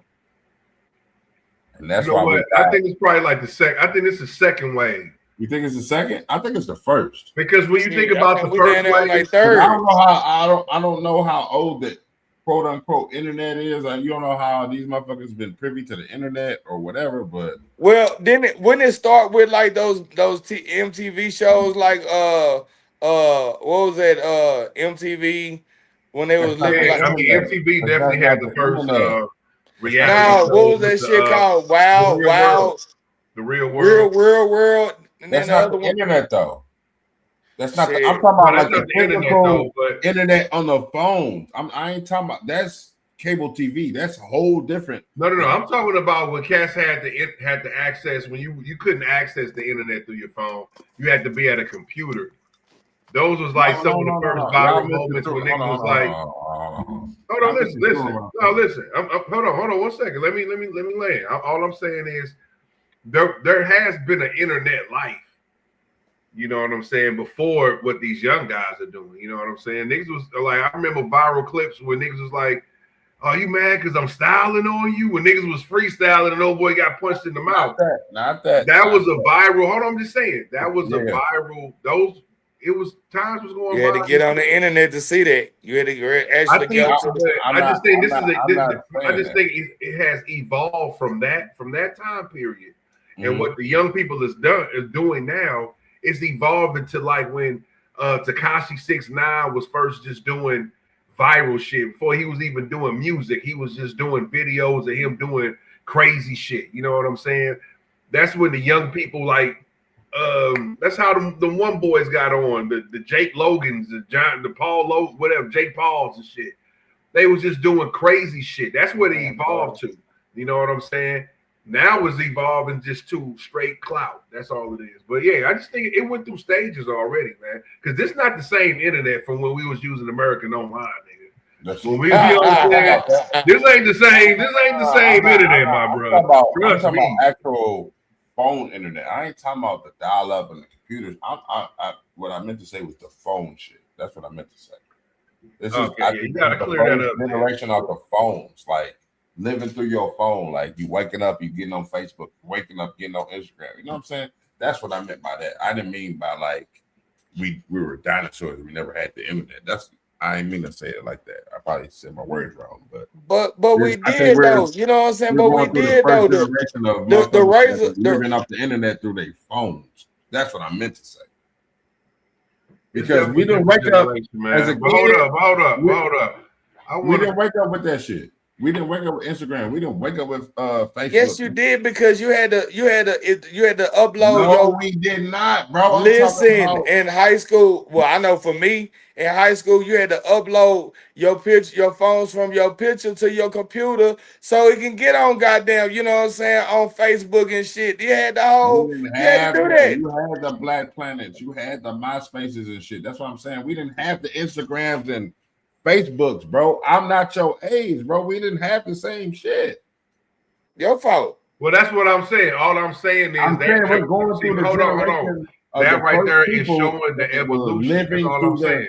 That's showing the evolution, bro. Because our internet. Hold on, real quick. Hold on. Our internet was MySpace, Black Planet. You know what I'm saying? That was our era. That's why I'm saying it went through different stages. That's why I don't think this is the first stage. But if you're talking about phone internet, that's what I'm saying. It still might be the second stage because motherfuckers been getting on their internet on their phone for at least the last probably 10 years now, nigga. Or more, 20. You know what I'm saying? Come on, that's nothing new now. 20. Bro. But 20. I'm saying, hold on. Let me say this. That's what I'm saying. It's been evolved. When you first got on your phone and access Facebook, it does not look like what it looks like today. Your algorithm and all that shit. No, like, for sure, but we're just talking Facebook about. Didn't even have ass shaking videos at all. Then you was getting. Oh hell yeah, they had that all day. You know what I'm saying? Like there was always some ass shaking on the internet. No, I understand the evolution of it, of Facebook, of the ratchetness has gone through the roof. So I'm saying we're going evolving, and that's why I'm saying it's a different stage. Through their phones, waking up, checking this shit, or waking up, going to Instagram, or waking up, going to Twitter. Like, nigga, that was never on my mind. As you know what I'm saying, in my 20s, let's just say, we back in them days and shit. You know what I'm saying? Back in them days, they was trying to be on Snoop Dogg Vision or Girl Gone Wild. Facts. But that's not the Girl Gone Wild. Definitely that VCR tape definitely made its rounds. And then, oh my God, and then you talking about ratchetness, but Nelly goddamn killed. He changed the game with that. You know what I'm saying? Was it tip drill? The internet. Why wasn't it? You moving the goalposts, bro. I'm talking about straight internet off your phone. That's a difference when you're staring at a TV. You know what I'm saying? Like you moving the goalposts, bro. It's a difference when you got a mobile computer in your hand and you can look up anything you want. Versus well, I think so we're looking at so if you're looking at time in a time frame, then when people start actually like posting shit from their phone and being in their phone, it had to be in like 2006, 2007 then. That's when that's when the shit started changing. That's when the Razor came out. That's when the the goddamn the slider came out. I forgot what it was called. You know what I'm saying? But all that shit started coming out. I So think you know what I think. That sounds about right because it's definitely because I mean 2006, 2007. you can even time stamp it, and I know there's been before this, but even when the war in Chirac popped off and everybody was dropping their locations, you know what I'm saying? That was like what 2013, 2012. So people was definitely in their phones and shit. So I mean, it's been stayed. That's all I'm saying. It's evolved. Yeah, folks been doing that shit, bro. I know you want to be in 97 so bad. We're getting the real live effects of people doing that now. Like we're getting the it's just evolved, bro. It always get worse. That's all it is. Folks been doing that shit. Like you said, it just evolved. That's it. It just evolved. I mean, but listen, we got off subject, but I understand what you're saying. It's just totally different, though. You know what I mean? Totally different. I feel what you're saying, bro. Phone, internet versus what we had to do because we had to get on a computer to get on MySpace, Black Planet. Now you see access it through a computer. We couldn't access it through our phones readily. Yeah, like that's you know what I'm saying. So I get what you're saying, but shit, I just think like you might have forgot how long we just had the internet. It's been a part of our lives for so damn long that even phone internet. Like it's been over like 15 years. I know y'all was already grown. Okay, so I'm a senior in high school, freshman in college when the Razor came out, and you most definitely could get on MySpace, Facebook, definitely Facebook on the fucking Razor. But Facebook wasn't worldwide. Facebook was a college, university kind of site. Everybody wasn't on Facebook. That wasn't a public thing till like 07, 08. You know what I'm saying? Like everybody wasn't on Facebook. I remember the first time I ever seen Facebook in my life was 2004. A chick I was dating, she had signed in real quick. I'm like, what the fuck is this? The interface was so different, but it was a way for students to connect with each other while they was on campus or off campus. And you thought you was the only person in 2004 that found Facebook? 2004 when I first seen it because I connected with the Dave Chappelle show because that shit came out on DVD the same year. And you thought you was the only person that got turned on to it in 2004? For real, bro. No, I'm saying it wasn't a public thing. You couldn't. How it ain't a public thing and you the only one? Go get on Facebook. You in a private club. So you in a private club. So you in a private club and you don't, and they just telling you that. And so don't nobody else in 2004 know about goddamn Facebook. Nobody, bro, unless you was in a college or a university, bro. It was not public. How many fucking colleges in the goddamn world, KG? But I'm saying you couldn't go as a Joe Blow, go sign up to Facebook how you could after the fact now and sign up, bro, and get a pro. I'll be fucking with it. I just be trolling with you. You can't sign up, nigga. That's what I'm trying to tell you. Kimbo gave me the warning. Hold on, y'all make some good points now, but now y'all talking about colleges. College and university. He done brought the colleges up. Listen. I'm telling you, I'm telling you, listen, if you got turned on to it in 2004, guess how many other people got turned on to it around the United States of America in 2004? It didn't drop. Facebook didn't drop. Facebook didn't drop in 2004, brother. Yeah, bro, hey, what's that? Hold on. Is that a Texas thing, bro? Because I be hearing Sauce Walker say, "Hold on there, brother." Is that a Texas thing? That shit's funny as a motherfucker. Hold on there, brother. All right. Nonetheless, let me go ahead and check out this clip. Hold on, man. We gotta keep it moving, man. You already know what's up. We got a lot to go through. Let's keep this shit moving, man. Hold on, man. Refocus. Let's keep this shit moving. We got Charleston White. We normally don't talk about this nigga, but we talking about him today. Bitch ass nigga. Man, my whole ass nigga approach me. Now, catch the foot. Jeffrey Williams. Let me explain something to you, motherfucker. You on probation, right? You just approached me, threatening me. The words was, we step on shit, okay? You didn't say I, you made it plural. You said we, so that's in cohorts. I mean a gang. You on probation. Then you had a fellow with you that was possessing a gun. You are not supposed to be around with people that had guns. Eyewitness, along with other witnesses, saw your friend with the short body with the fat, pudgy stomach that hangs above or over his waistline like a kangaroo pouch. The fat motherfucker was clutching the gun. His exact words as he was clutching the gun or appearing to be clutching the gun. I assumed it was a gun. I think it was a gun. I believe it was a gun. Right? That makes it aggravating. Right so there. his words was, don't lose your life in her. My words was, do it. Then other people came out and interfered. I proceeded to brandish the mace and pull out the mace and say, you niggas are getting maced. So I understand we was on a private airport's property, which is under the Federal Aviation Administration. So first thing Monday morning, because you said Jeffrey Williams on probation, aka King Slime, aka Young Thug, you said we step on shit. Your other brother, your goon with the gang chain, the YSL spider chain, pretending to clutch a gun as he was assuming to be brandishing and holding the gun, said, don't lose your life. I am now in fear of my life. Swear to God I am.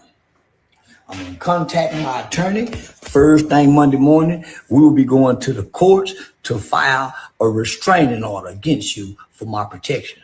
Not only that, I will be contacting the federal authorities because you made a threat while possessing a gun on federal property, a private airport. I'm pressing charges on you, Jeffrey. I know you're on probation. You fit go to jail. I swear to God, you will. I'm doing everything because you got me afraid for my life. You are a gang leader. I don't even know why you was at the Druski Could Have Been Love reunion. You wasn't on one episode, ugly motherfucker. I don't even know what you were there for, nigga. Bother me. And you waited till I was by myself. You waited till I was by myself and approached me with a gang of guys. All right, so we got. Hey, hold on, bro.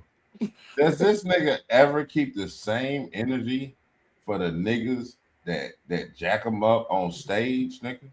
Didn't that video just go around, nigga, like niggas beating them up on stage and hitting them with like, man, bro? So they're not famous. Bro. I call Cap on this, bro. That's just me. Oh, shit. You better know about Charles and White. That nigga put motherfuckers in jail for real. No, I get the whole no bullshit. But I'm talking about local. He done put local rappers in Dallas on Ricos. That nigga shit. I ain't with this shit. This shit whack. Don't fuck with CW, nigga. You better know it. Mr. White. So hold on. So let's Mr. White. Shit. Now hold on. So let's talk about this, y'all, because this was a very funny situation to me. And we was just laughing at this shit, but I think that nigga Young Thug been locked up for too long. He probably wasn't able to see all the shit that Charles and White been doing over the last few years. Being locked up, I've never seen so many rappers back down from anybody before I met Charles and White. And it's for good reason. It's because this nigga's gonna tell the cops. So, I don't know if there's any real video of them confronting Charleston White, you know what I'm saying? But I gotta say that's a big fucking L on Young Thug part to get yourself caught up in a situation like this. Now, I do believe allegedly, if anybody was holding the gun, I would hope that it would be security, you know what I'm saying, that has the correct approvals and things. This man just spent a long time in jail. I will hope that he's making the necessary preventions or precautions, I should say, to make sure he in the clear, man, for real. So, but if you was dirty, running up on Charleston White was probably the last thing your ass want to do. Because you know he gonna tell it. He gonna tell it on the mountaintop, man. Yo, shout out to anybody that's just joining in this after hours edition. Spit Your Game 314. We got King Trey in the building, and you already know, man. Vinny Vito Chef KG, my bad, is in the building. We talking about Young Thug, man. Allegedly, he might have pressed Charleston White, put him in a situation where he might have been fearing for his life. Now, I did, see a video. I believe he might have been walking into the police station or something. I don't know. But we know Charleston White will press charges. We do know that. I think all this shit is alleged, bro. Yeah, all this shit is allegedly right now. You know what I'm saying? I mean, and we definitely want to say that. But I think he just embellishing the story and really want to take it there because Thug was involved. That's what I think. Like, I don't even think it was the situation that he painted. You know what I mean? Niggas lie, bro. Niggas do lie, my nigga. You seen it on Vlad, several podcast interviews. On this nigga said this shit. Yeah, facts. I mean, I just call cap on this particular situation because why do niggas? This is the bigger question. Why do niggas? My man Raven Jones. Hold on, my man Raven Jones chimed in. He said, "If Charleston is white, he'll be Drake." Damn, you ain't lying because Drake did sue some motherfuckers, so that is right along the same lines of what Charleston White. Because if he can get some charges to stick to Young Thug allegedly, that means he can open up a civil case too and get some papers. So yeah, this nigga is doing the same thing. Drake gonna sue your ass, and Charleston White gonna sue your ass at the same time. So yeah, but Drake didn't win. So that was the L for Drake. Drake didn't win that lawsuit, just for the record. But anyway, Charleston White, bro, it's just like, why do you constantly throw shit on people in the black community and then act like shit ain't gonna happen to you? And then you act like you the civilian that didn't do nothing. It's like throwing rocks and hiding your hands, bro. And listen, hold up. I'm glad you brought up the black community, bro. Like, because your opinion shouldn't get you killed. That's just freedom of speech. Now that's the whole problem. The whole feel some kind of way. Listen, the whole situation is hold on. Just because somebody feels some kind of way, I'm not condoning violence. Doesn't mean they can't approach you about the shit that the fuck you said. Even on this podcast, nigga, if a nigga felt a certain kind of way, they can come, hey, bro, hey, man, what was that shit you was like? Come on, bro, we gotta be mindful of that, dog. You know what? I was, nigga. Like, I was listening to Breakfast Club today. Hold on, I ain't trying to cut you off, but Charlemagne said something that I got to agree with. Freedom of speech doesn't mean freedom of consequences.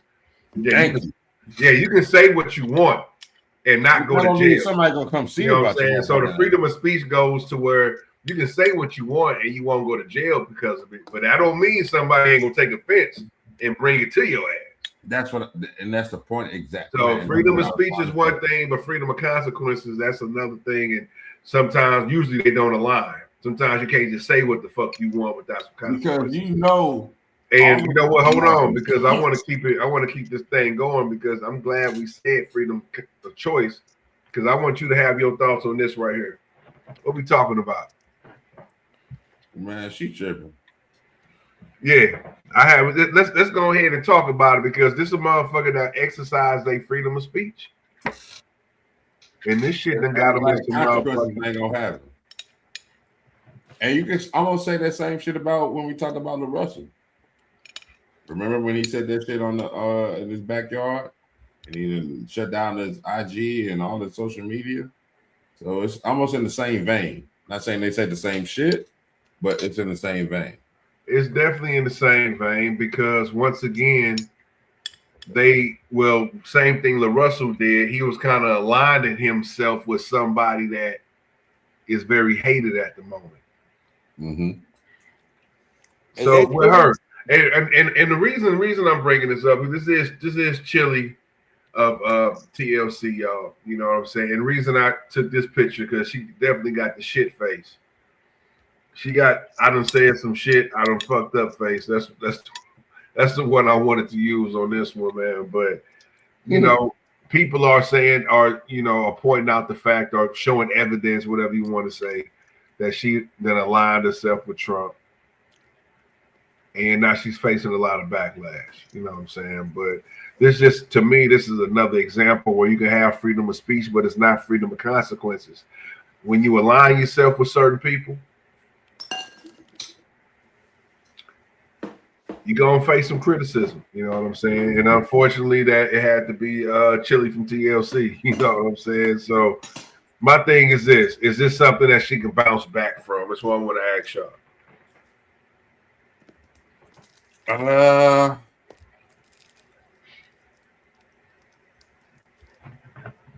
I think so. I don't know what she can do to redeem herself, but I believe so. But I mean, I don't know if the black community forgave Stacey Dash for the dumb shit she's done. I'm like, oh my God, she broke down and cried on IG talking about she didn't know DMX was dead. So Anybody not Snoop Dogg for doing that shit for Trump? they did. He got backlash on the black community, nigga. That's why he addressed it. He definitely got a little backlash. I mean, but people him and Nelly. quickly. Him and Nelly. Yes, they did. Yeah, so, Nelly got a little backlash too. Yeah, Chrisette Michelle got backlash. But you know what I'm saying? But so, you know what? Nelly didn't even align himself with Trump. He just agreed to do a performance. But you know, in Chili's case, she's over there liking certain posts that's like political views that Trump was sharing. You know what I'm saying? But she was aligning herself with the man himself.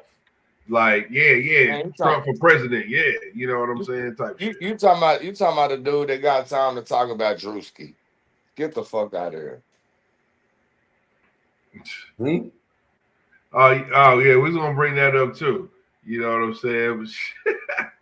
Yeah, it's I don't know, man. Trump's definitely in the conversation tonight, but you know, I don't know. I just had to bring that up because we were talking about freedom of speech, but this is just another example of where, hey man, you got to be careful because these motherfuckers these days, these are the smartest niggas I ever saw in my life, bro.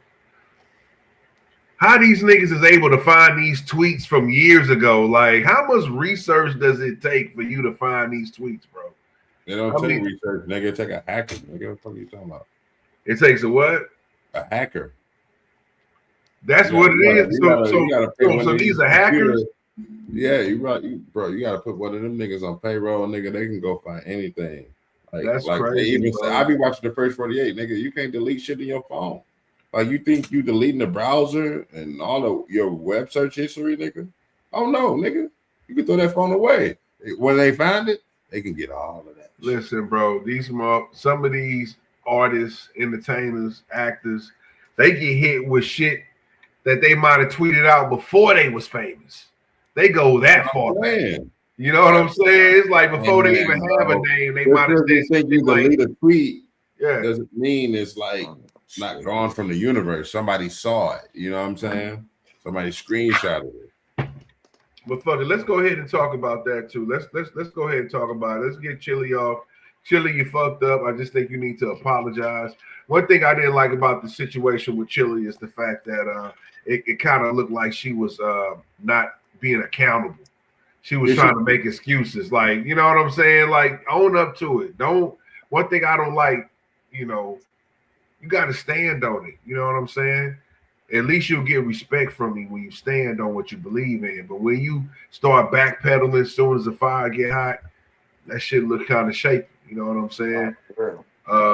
My man said, hold on. Let me ask you this.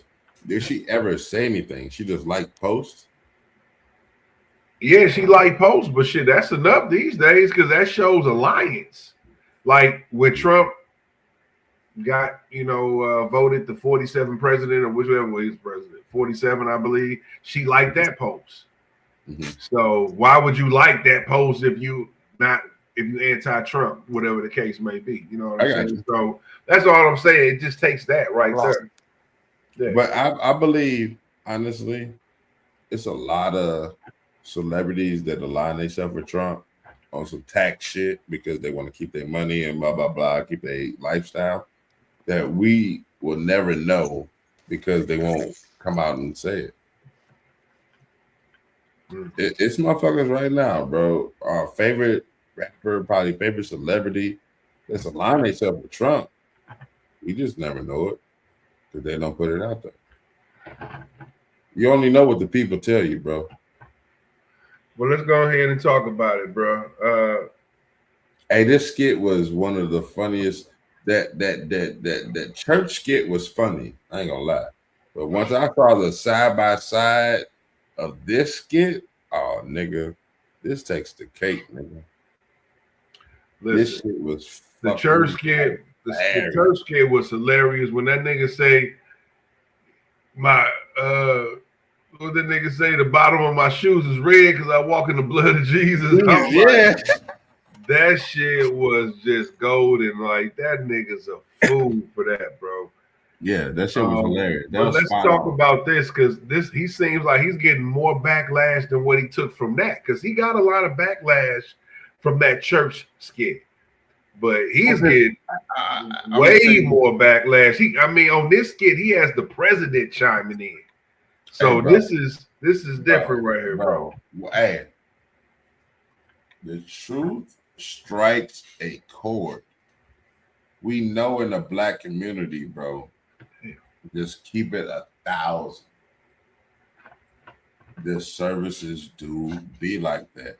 But the fact that he put light on it like a magnifying glass or a telescope and really zoom in on it, bro, we are our own worst enemy when it comes to that. But we all know the elephant in the room that when you go to a black church, it's literally like that.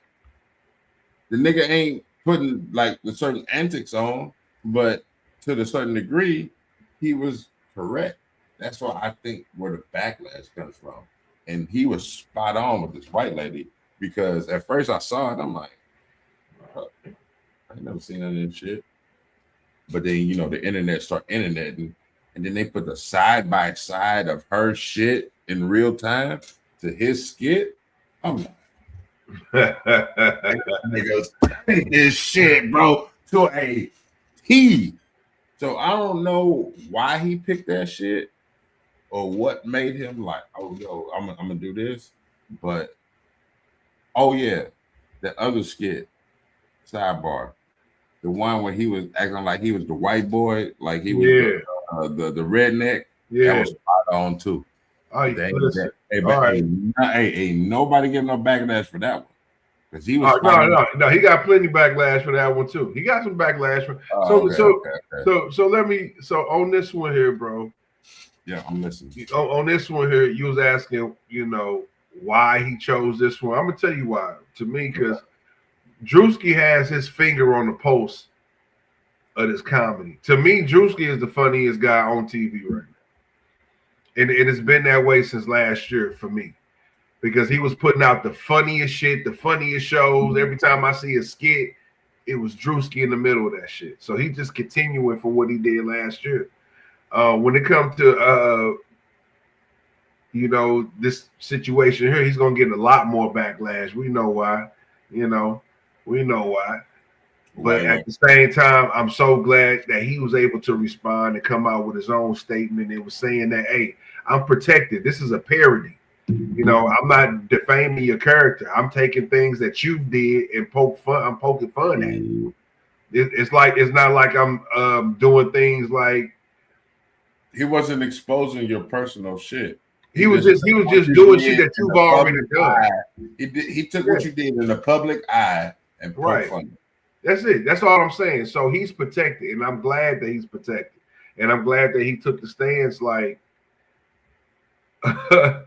I'm glad he took the stance. Like, yo, I'm not about to back down from this one because I'm pretty sure he's getting a lot of pressure. You know what I'm saying? I mean, when the president start tweeting shit,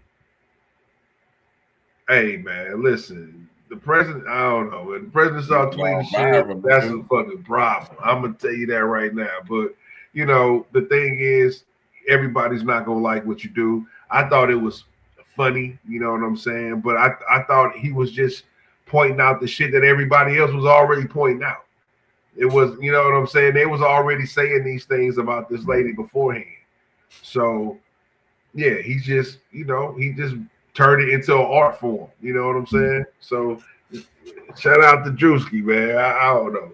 Keep doing these parodies. Hey, like Clyde said, you mad. There you go, bro. Big man. I forgot that little skit, but right. Oh, you mad? Right, man. For real. You mad. You big man. They definitely big man. They ain't fucking insert that quote right now. You know what I'm saying? Straight up. She big man. She got people trying to defend her and shit, but it's like you can't defend what you did in public already, and it's documented. Like how you gonna do that? Like he didn't make up some shit that wasn't in thin air. Like he's literally watching your videos, studying you, and just made a skit out of it. Crazy, man. You know what I'm saying? Like that's straight up what it was, bro. Look, he watched your shit. I don't know why you was the target, but this shit was funny as fuck. Just like at the black community with the church. Like we all know that's the elephant in the room, bro. When we go there, they pass the collection plate around 1,000 times. We show up at 8. We don't leave till 2:30. Just exaggeration, but even you know what I'm saying, bro. It's just yeah. But you know, this day and age, bro, comedy is so watered down. A lot of people are afraid to take on certain topics because they're afraid of the backlash and they talk about. I'm glad these niggas. That's why we got people like that's why we got people like Dave Chappelle, people that's they're going to do whatever comedy they want to do now. That's just how it is in this world. You know what I'm saying? So I'm just glad that Druski was. But I'm glad that he didn't back down because we need comedy. One thing about comedy, it takes real situations. It pokes fun at it. So people can kind of reflect and be like, damn, that shit is dumb. Why the fuck I'm tripping off some shit like this? This shit is stupid. So it kind of helps people reflect and bring their guards down so they can see it from a different perspective. That's why we need comedy. You know what I'm saying? Straight up. People be like, man, that is some dumbass shit. So this what we look like to y'all? You know what I'm saying? So we need comedy, man. So shout out to Druski. Keep doing your thing, but you got to know that, especially when you're talking about a different type of society, you're gonna get a lot more black backlash than when you talk about black churches. I'm just gonna keep it 100. That's just how it is. Hey, so, a white woman in black church. Oh, nigga, you already know where the scale is going on that. Yeah, so we already know what's up with that. But you know what, man? Listen, I know we're definitely rounding up to that 2-hour mark, but before we bring this to a close, I did want to bring one more thing to the table. And this right here was kind of a surprise to me because we actually talked about this guy earlier today. We talked about Tef Poe. And from the looks of this post that I saw, it looks like he's dropping to Barcelona 2 pretty soon. On my birthday, nigga. April 9th, nigga, next Thursday, nigga. Let's fucking go, nigga. So, that's my B-Day, nigga. April 9th. Let's go. No, let's go, man. That's what I'm saying. So that shit is meant to be. So I had to give Tef Poe a shout out because we were just talking about how we fuck with the Barcelona part 1. So damn, when I saw this dude was coming out with a part 2, I'm pretty sure he's been getting some great feedback. Like, yo, we got to keep feeding the streets. I like this energy. Hopefully he continues to with that same energy on this part 2. So I'm looking forward to it, bro. When I saw the post, I'm like, yeah, I'm definitely gonna share this for the podcast. because I already knew we was gonna talk about Barcelona today. Shout out to everybody that's joining us, man. It's motherfucking, I don't know, 1 o'clock in the morning. Welcome to the late night get right. Hey. Can we end with that video? What video is that, bro? Can we end with the Alaska video? Let's end with the Alaska video. We came in with a video. Let's leave out with a video. Go to Alaska. It's only like a couple minutes, and then boom, we be done. All right. Shouts out to Tefo though. Hey man, use a real one. Crow Life Forever. Real supporter. Shouts out to Dub, T-Dubbo. Man, y'all niggas is putting St. Louis on. If anybody says anything wrong about St. Louis, you niggas put them in their place. I remember a time that Tefo went at Mad Skills for talking about St. Louis. Remember, he's like, Mad Skills said, I think Nori said something about, yeah, you know who Murphy Lee is, or something about St. Louis. And he was like, Murphy Lee, man, I don't know who the fuck that is. And he took that clip and made a whole diss song about that nigga Mad Skills. So I do remember that, bro. That's how long I've been following this nigga. But, bro, yes. If you ever disrespect St. Louis, we gonna have to answer to T-Dubbo, Tefo, Bates may chime in, and Bo D may chime in, and some other people. But, bro, I know they wear STL on their back and their chest and their lungs and their heart and their sleeve like they mean it. And that shit hard. So, my bad. All right, well, listen, I think that's the perfect intro. And listen, man, we appreciate everybody for joining in, man. Make sure y'all subscribe to the tribe, man. Spit Yo Game 314. Listen, go ahead and share the live, share the stream, y'all.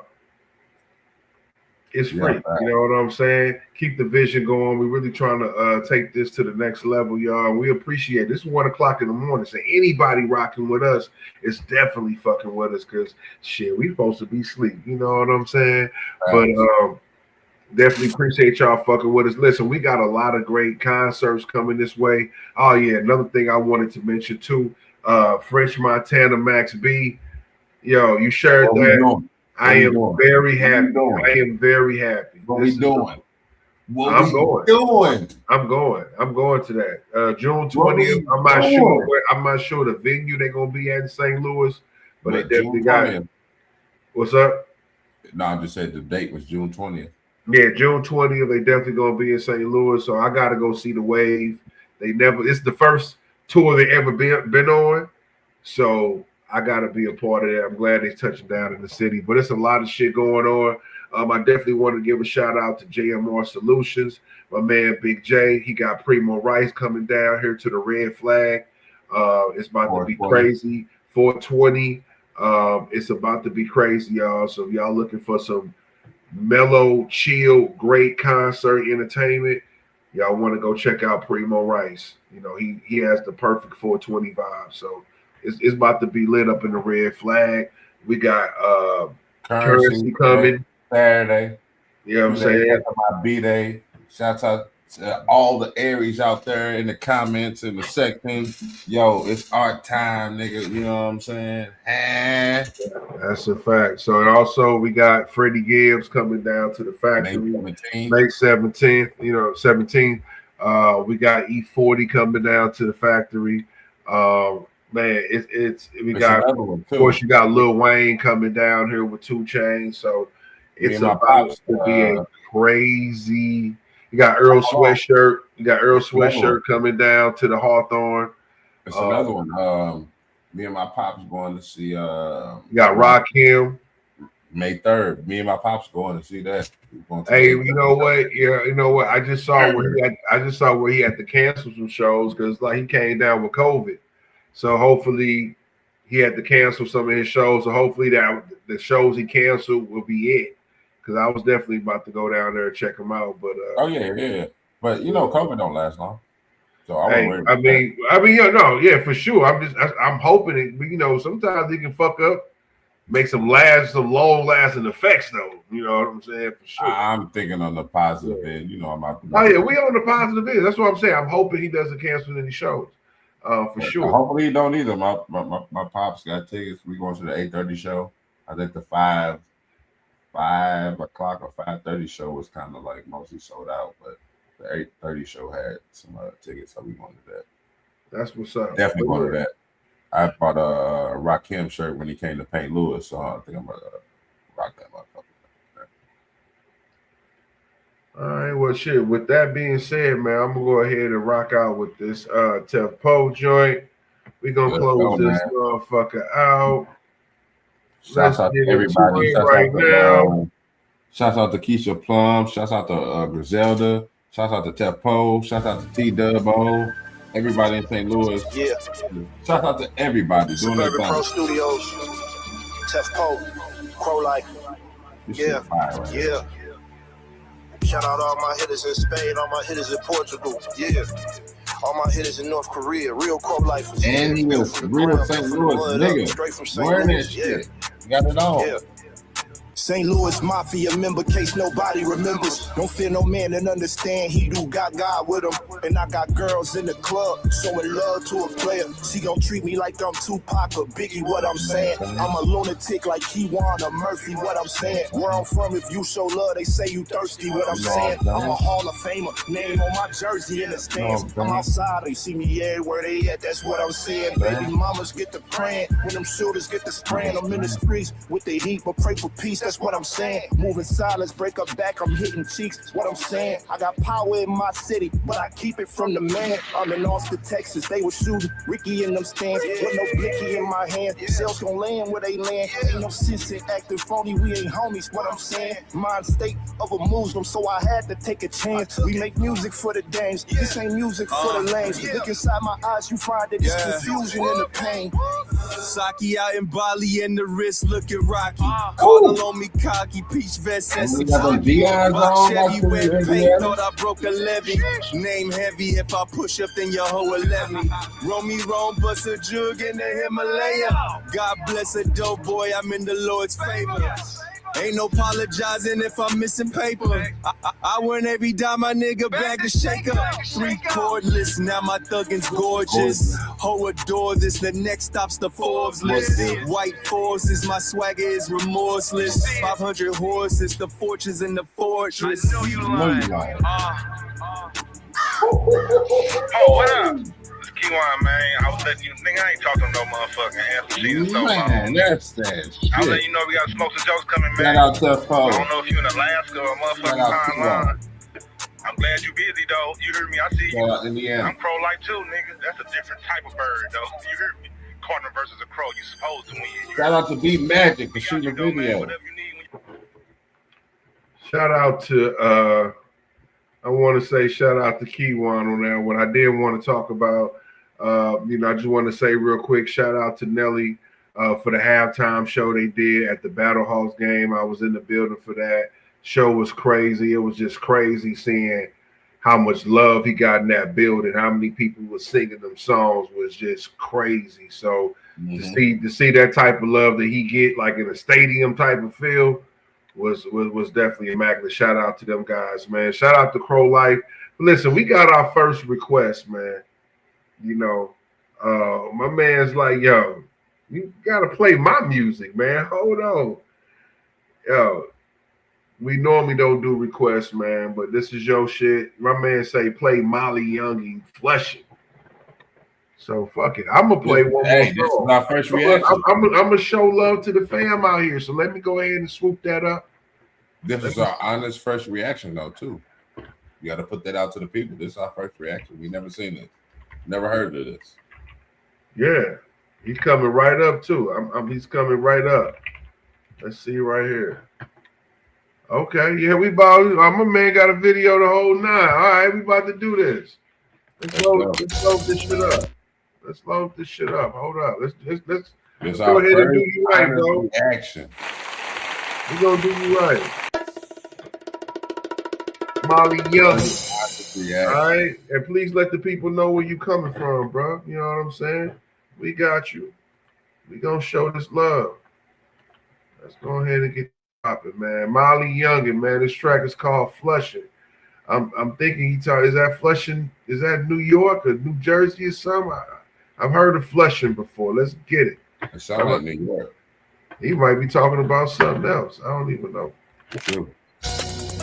Oh, but drop his cup and held his. Go down.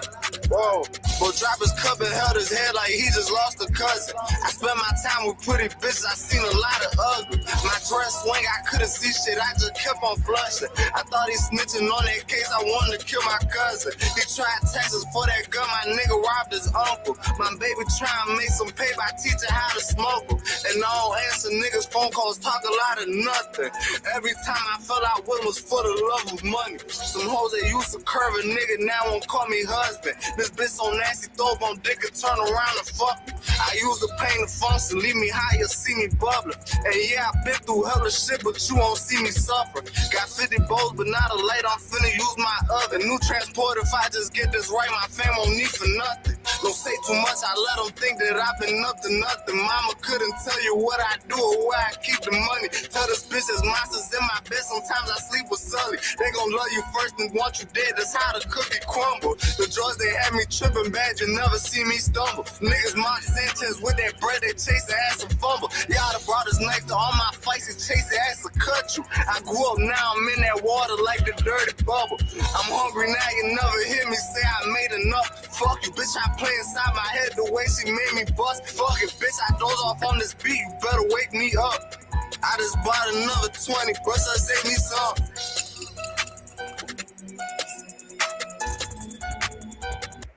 Hold on.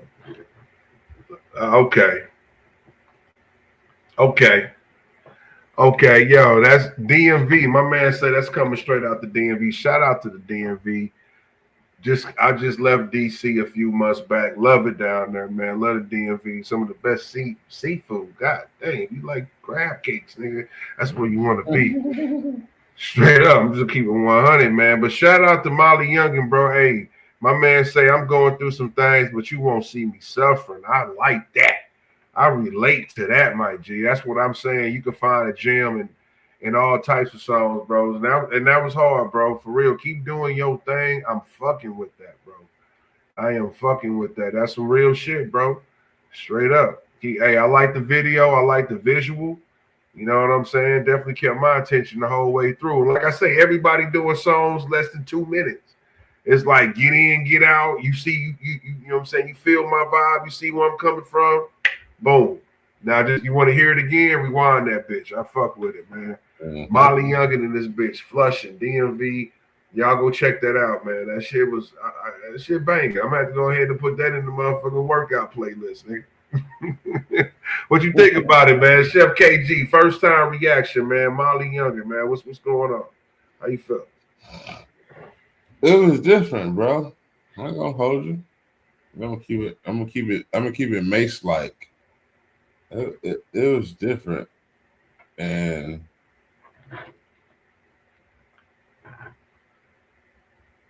I was trying to get over the stumbling a little bit because I feel like it was a little bit of mumbling in that. You know what I'm saying? And I feel like it was just a little bit of. You ever made a sauce or made some food and you're like, man, it's missing something? I just think it's missing something. Hey, that's why I'm saying just keep pushing, keep doing your thing, man. You know what I mean? But I'm not knocking the song in general, so motherfuckers don't label me as a hater. I just think it's missing something. That's just me. Well, some might label you as a hater. That's just how it's going to go. But that don't mean you trying to hate. But yeah, you said stumbling like you was stumbling a little bit when you said stumbling.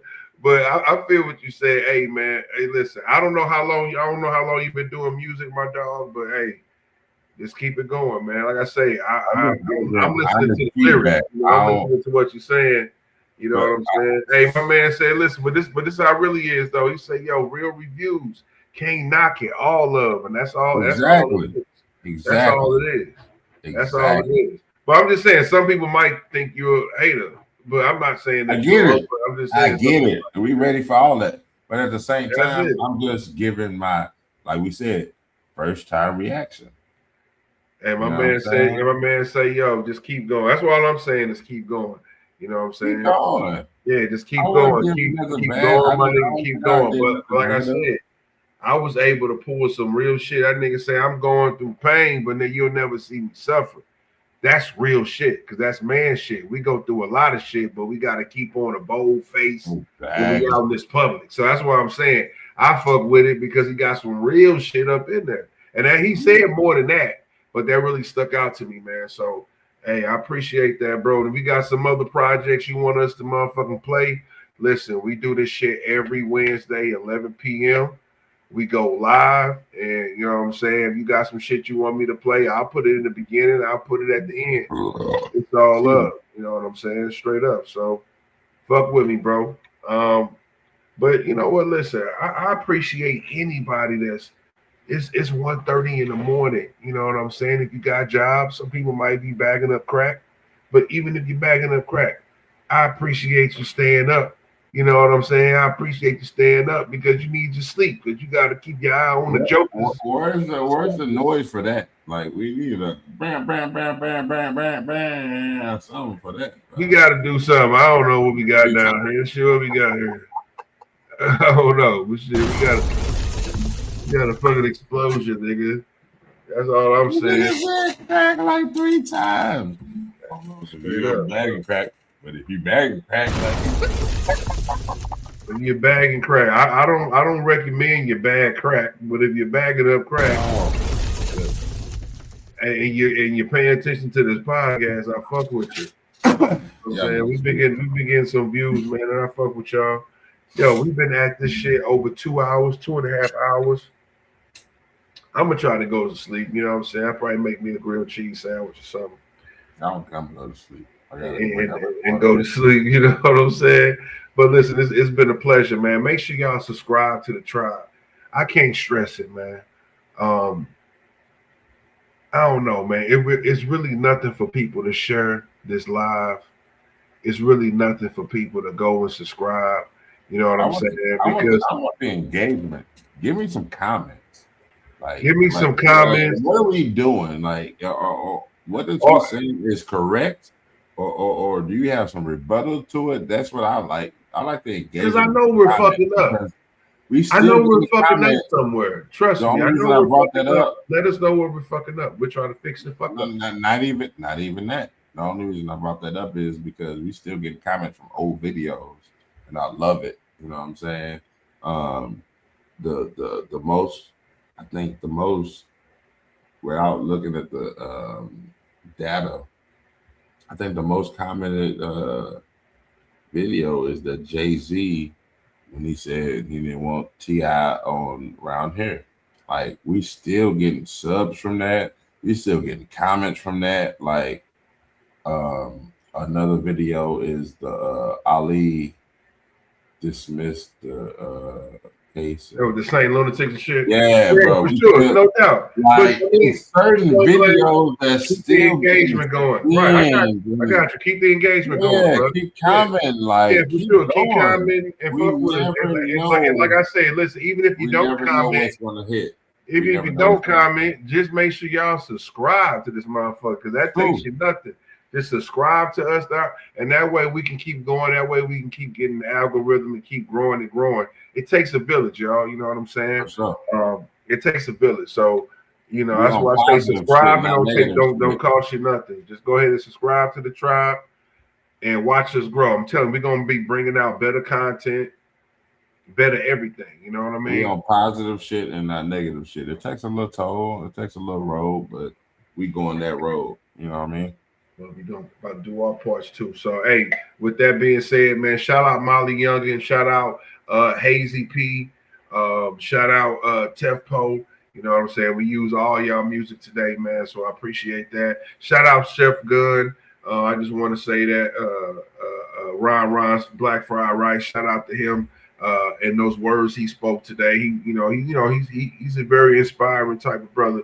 and he spoke some inspiring words today, you know, regarding the situations that's been going down in St. Louis. So I appreciate those type of words. They're needed, you know what I'm saying? So shout out to Ron for that, you know what I mean? And hey, man, St. Louis has been one. You can catch us next week, Wednesday, same time, same back channel, 11 p.m., Facebook Live, YouTube Live. We're going from both of those. So catch what's going on, man. You know what I'm saying? Until then, it's Vinny Vito. I'm out. You know, man. Man, Chef KG, my piece.